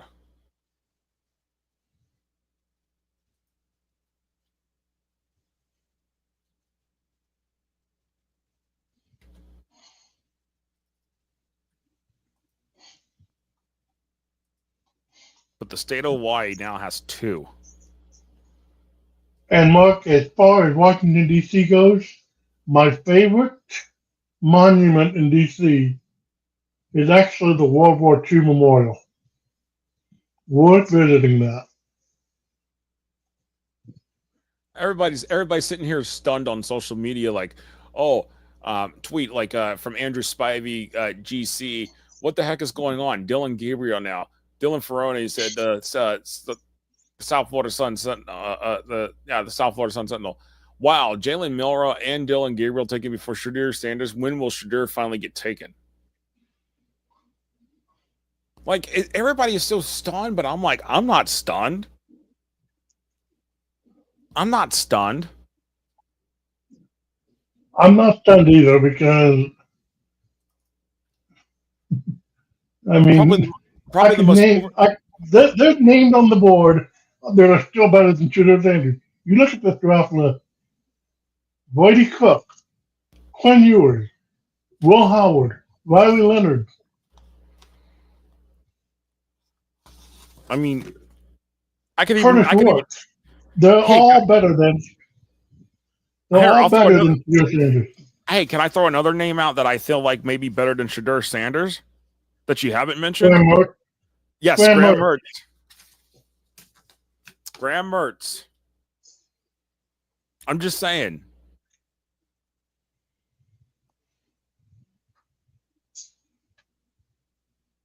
Jared Wilson. A center.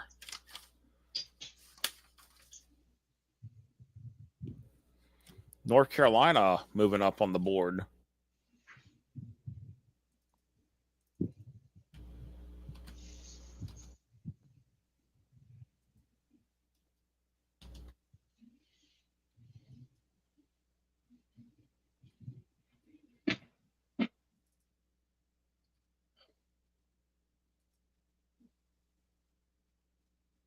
Yes, Jerry Lofton came from West Forsyth out of Clemens, North Carolina.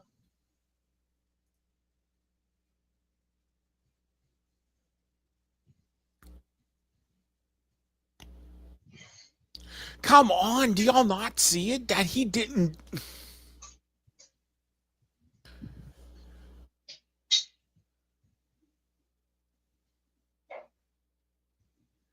They're just now, ESPN, Chester is now bringing up that interview that you mentioned earlier in the Yeah, draft.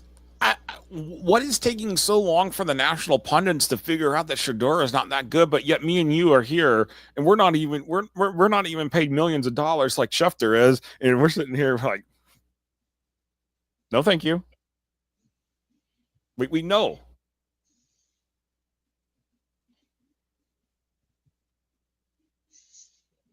All right, if we're almost there.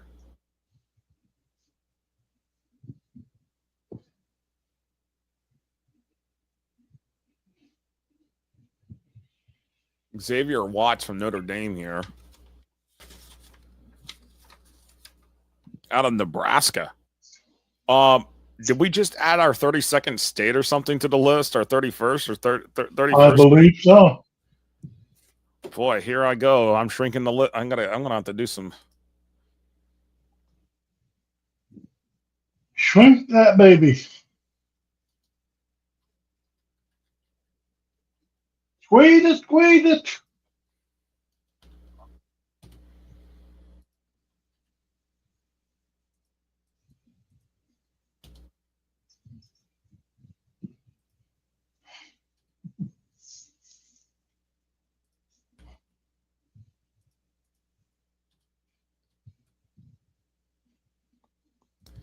There you go. I just had to shrink it down to add Nebraska to the list.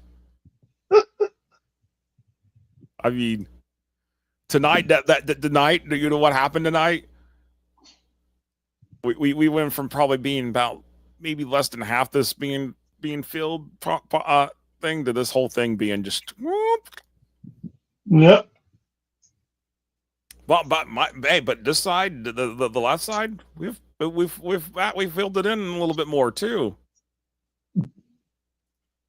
But now, okay, I think the slowdown you said that we were going to have last in round 2 actually has happened here for Florida. Yeah. Yeah. Now see, the Raiders have got 2 picks here. I expect the Raiders to be pretty quick with their picks here. Jalen Smith.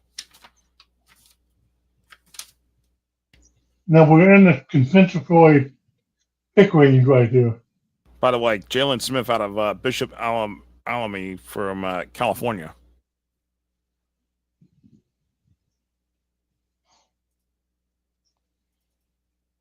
Yep.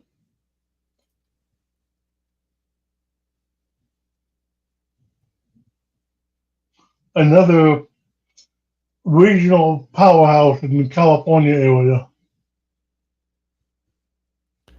All right, so Raiders are on the clock now.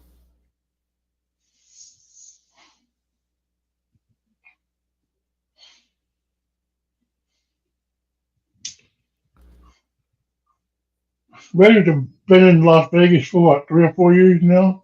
Yeah, it's not been not long now. Yep, Emory, 31 states, yes.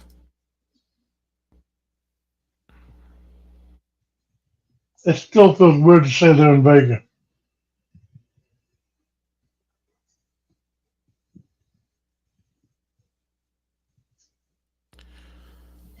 So 62% of the states have at least one draft pick. Isn't that something? That's impressive.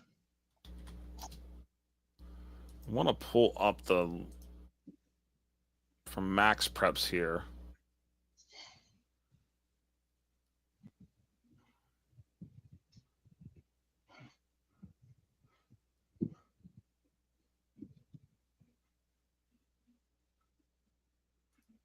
But the Raiders lost Gardner Minshew this year.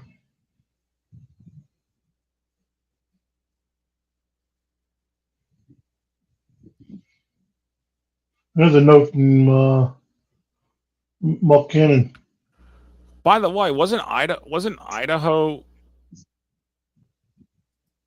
If I'm looking at this correctly, wasn't yeah, Idaho had a first round pick. South Dakota had a first round pick, but going back and Yep. looking at the last 10 years before that, Idaho only had one. South Dakota didn't even have a first round pick in the last 10 years until last night. That's crazy. But Isn't that Josh, there's your crazy? rumor.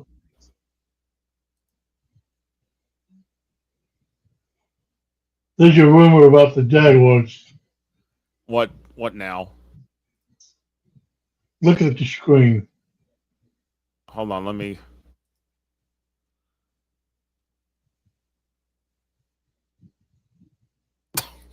Mark Cannon giving you some news. That's a joke. That's a joke. No, we're not doing that. No, we're not doing that. We're not doing that. No.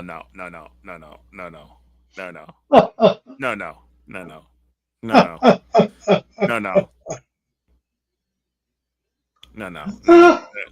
I'm just gonna completely ignore that, and I'm gonna act like that. Does that comment never popped up on the screen?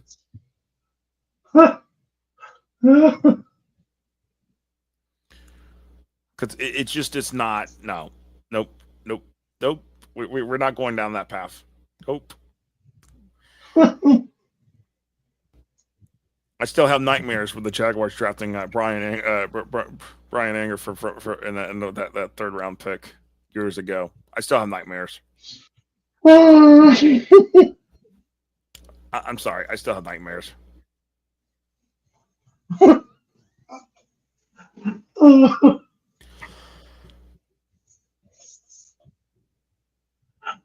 Oh, that's funny.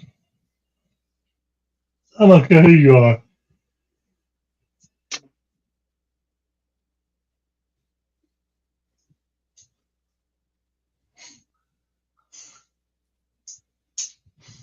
You know, would it be funny if no team picked to do what they do tomorrow, and Mel Kiper Jr. is whining the entire damn day?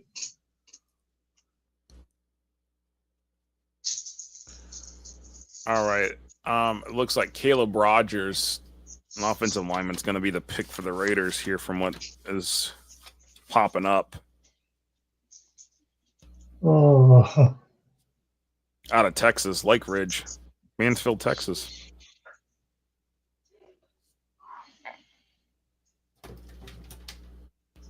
Mansfield, Texas.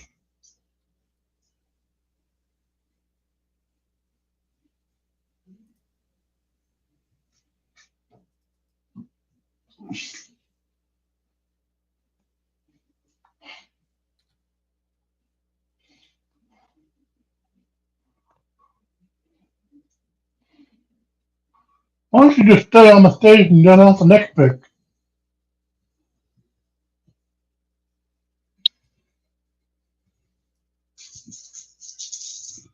Announce them both at the same time.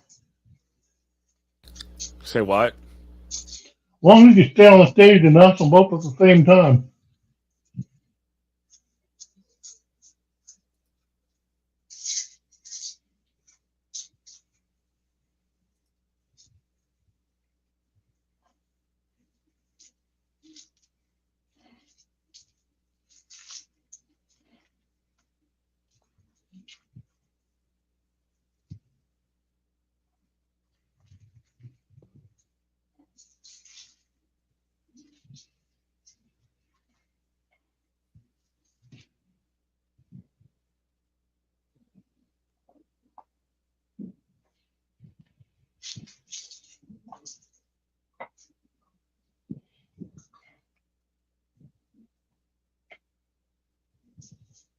Charles Grant.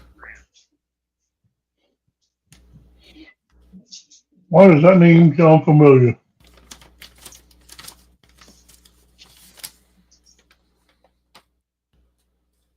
Let me go to my.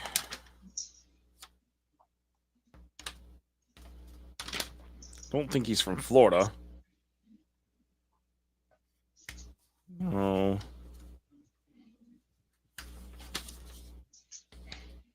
Charles Grant, Churchland, a running back.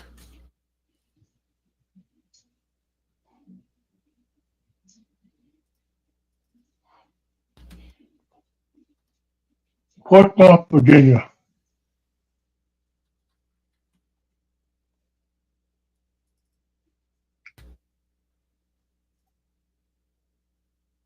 Wow.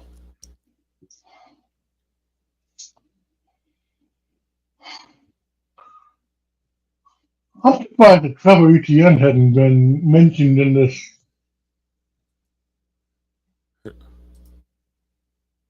Who? Travis Etienne's brother? Yeah.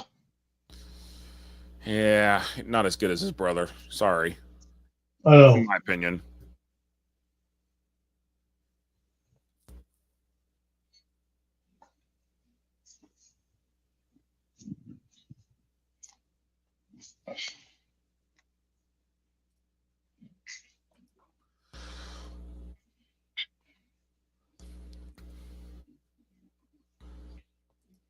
Wait a minute. That's not Virginia.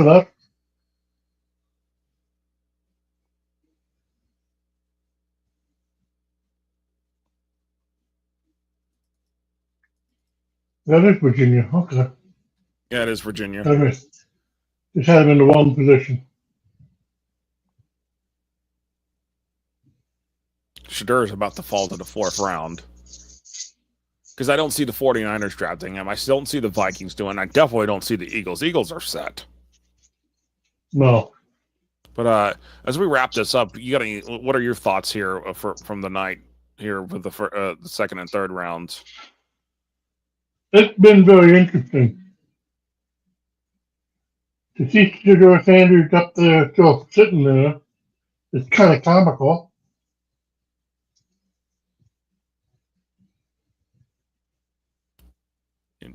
I kind of wonder if he's going to be drafted in the 4th or the 5th.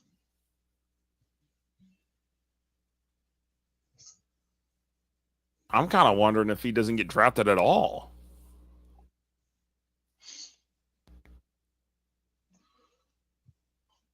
You know, a lot of offense, a lot of skill players have been drafted. Well, not so much on the line.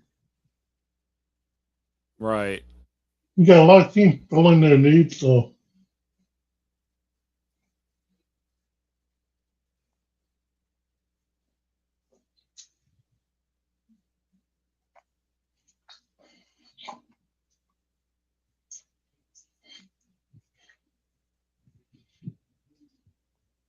And seeing Mel Kiper Jr. whine and cry is kind of funny. I'm seeing him have a meltdown of meltdowns. You and I both can see it on TV.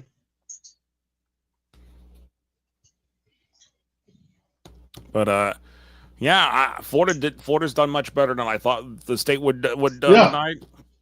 But Texas has gotten a sizable advantage over all the other states here in terms of the number of picks coming out this year, which was Florida doing better than I thought.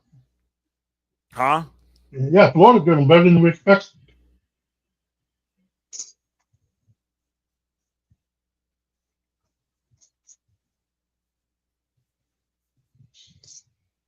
Come on.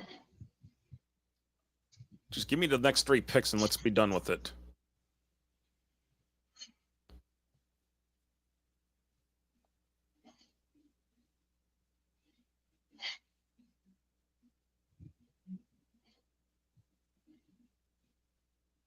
Brock Purdy eligible for extension for the first time.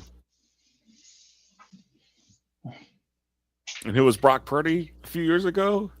Oh, yeah. Mr. Irrelevant.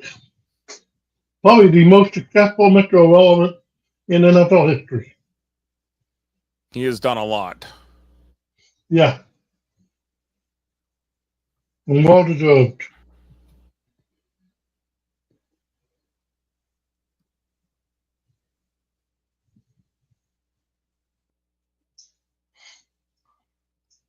Come on. Just another damn pick.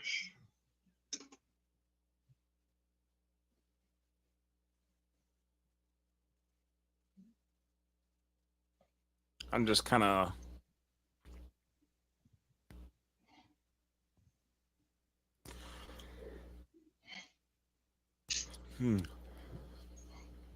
Oh, we're at pick number 100. Whew.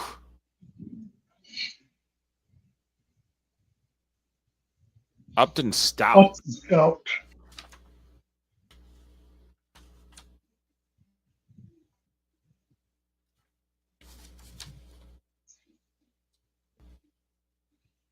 Alabama. Oxford, Alabama.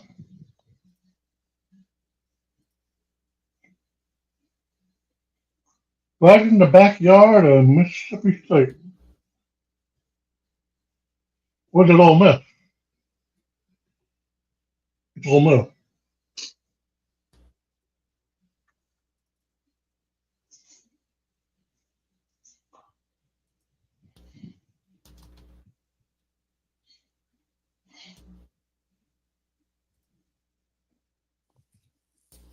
No, Oxford, Alabama. What am I thinking?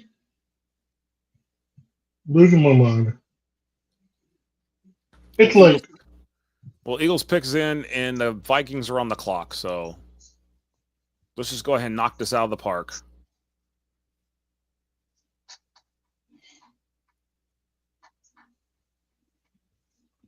And we got a trade. Are you serious?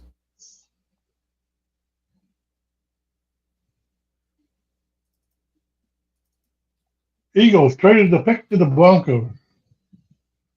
Broncos trade up the pick at 101. Savion Jones, from what it sounds like. Why does that name sound familiar?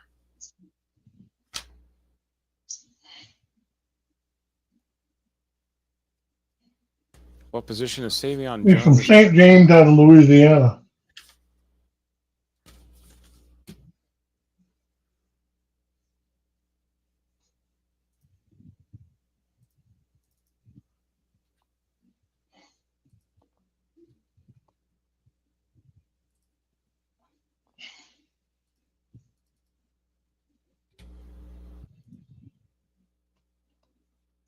Another Louisiana pick. Yep, I just updated it on that one.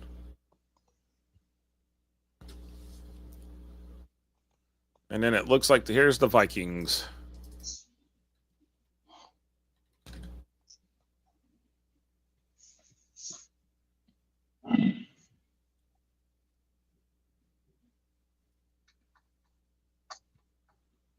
It looks like it's Ty Felton, T-A-I Felton, for the Vikings, from what it sounds like it's going to be.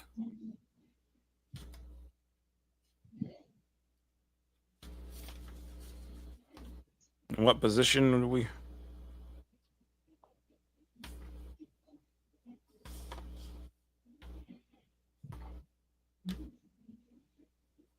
Wide receiver out of Virginia.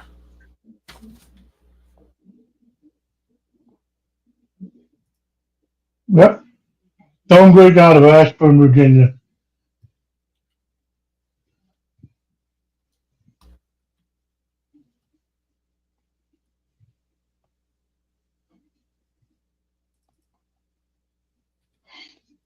So Virginia now has 7. The state of Virginia is doing really well. Oh, yeah. So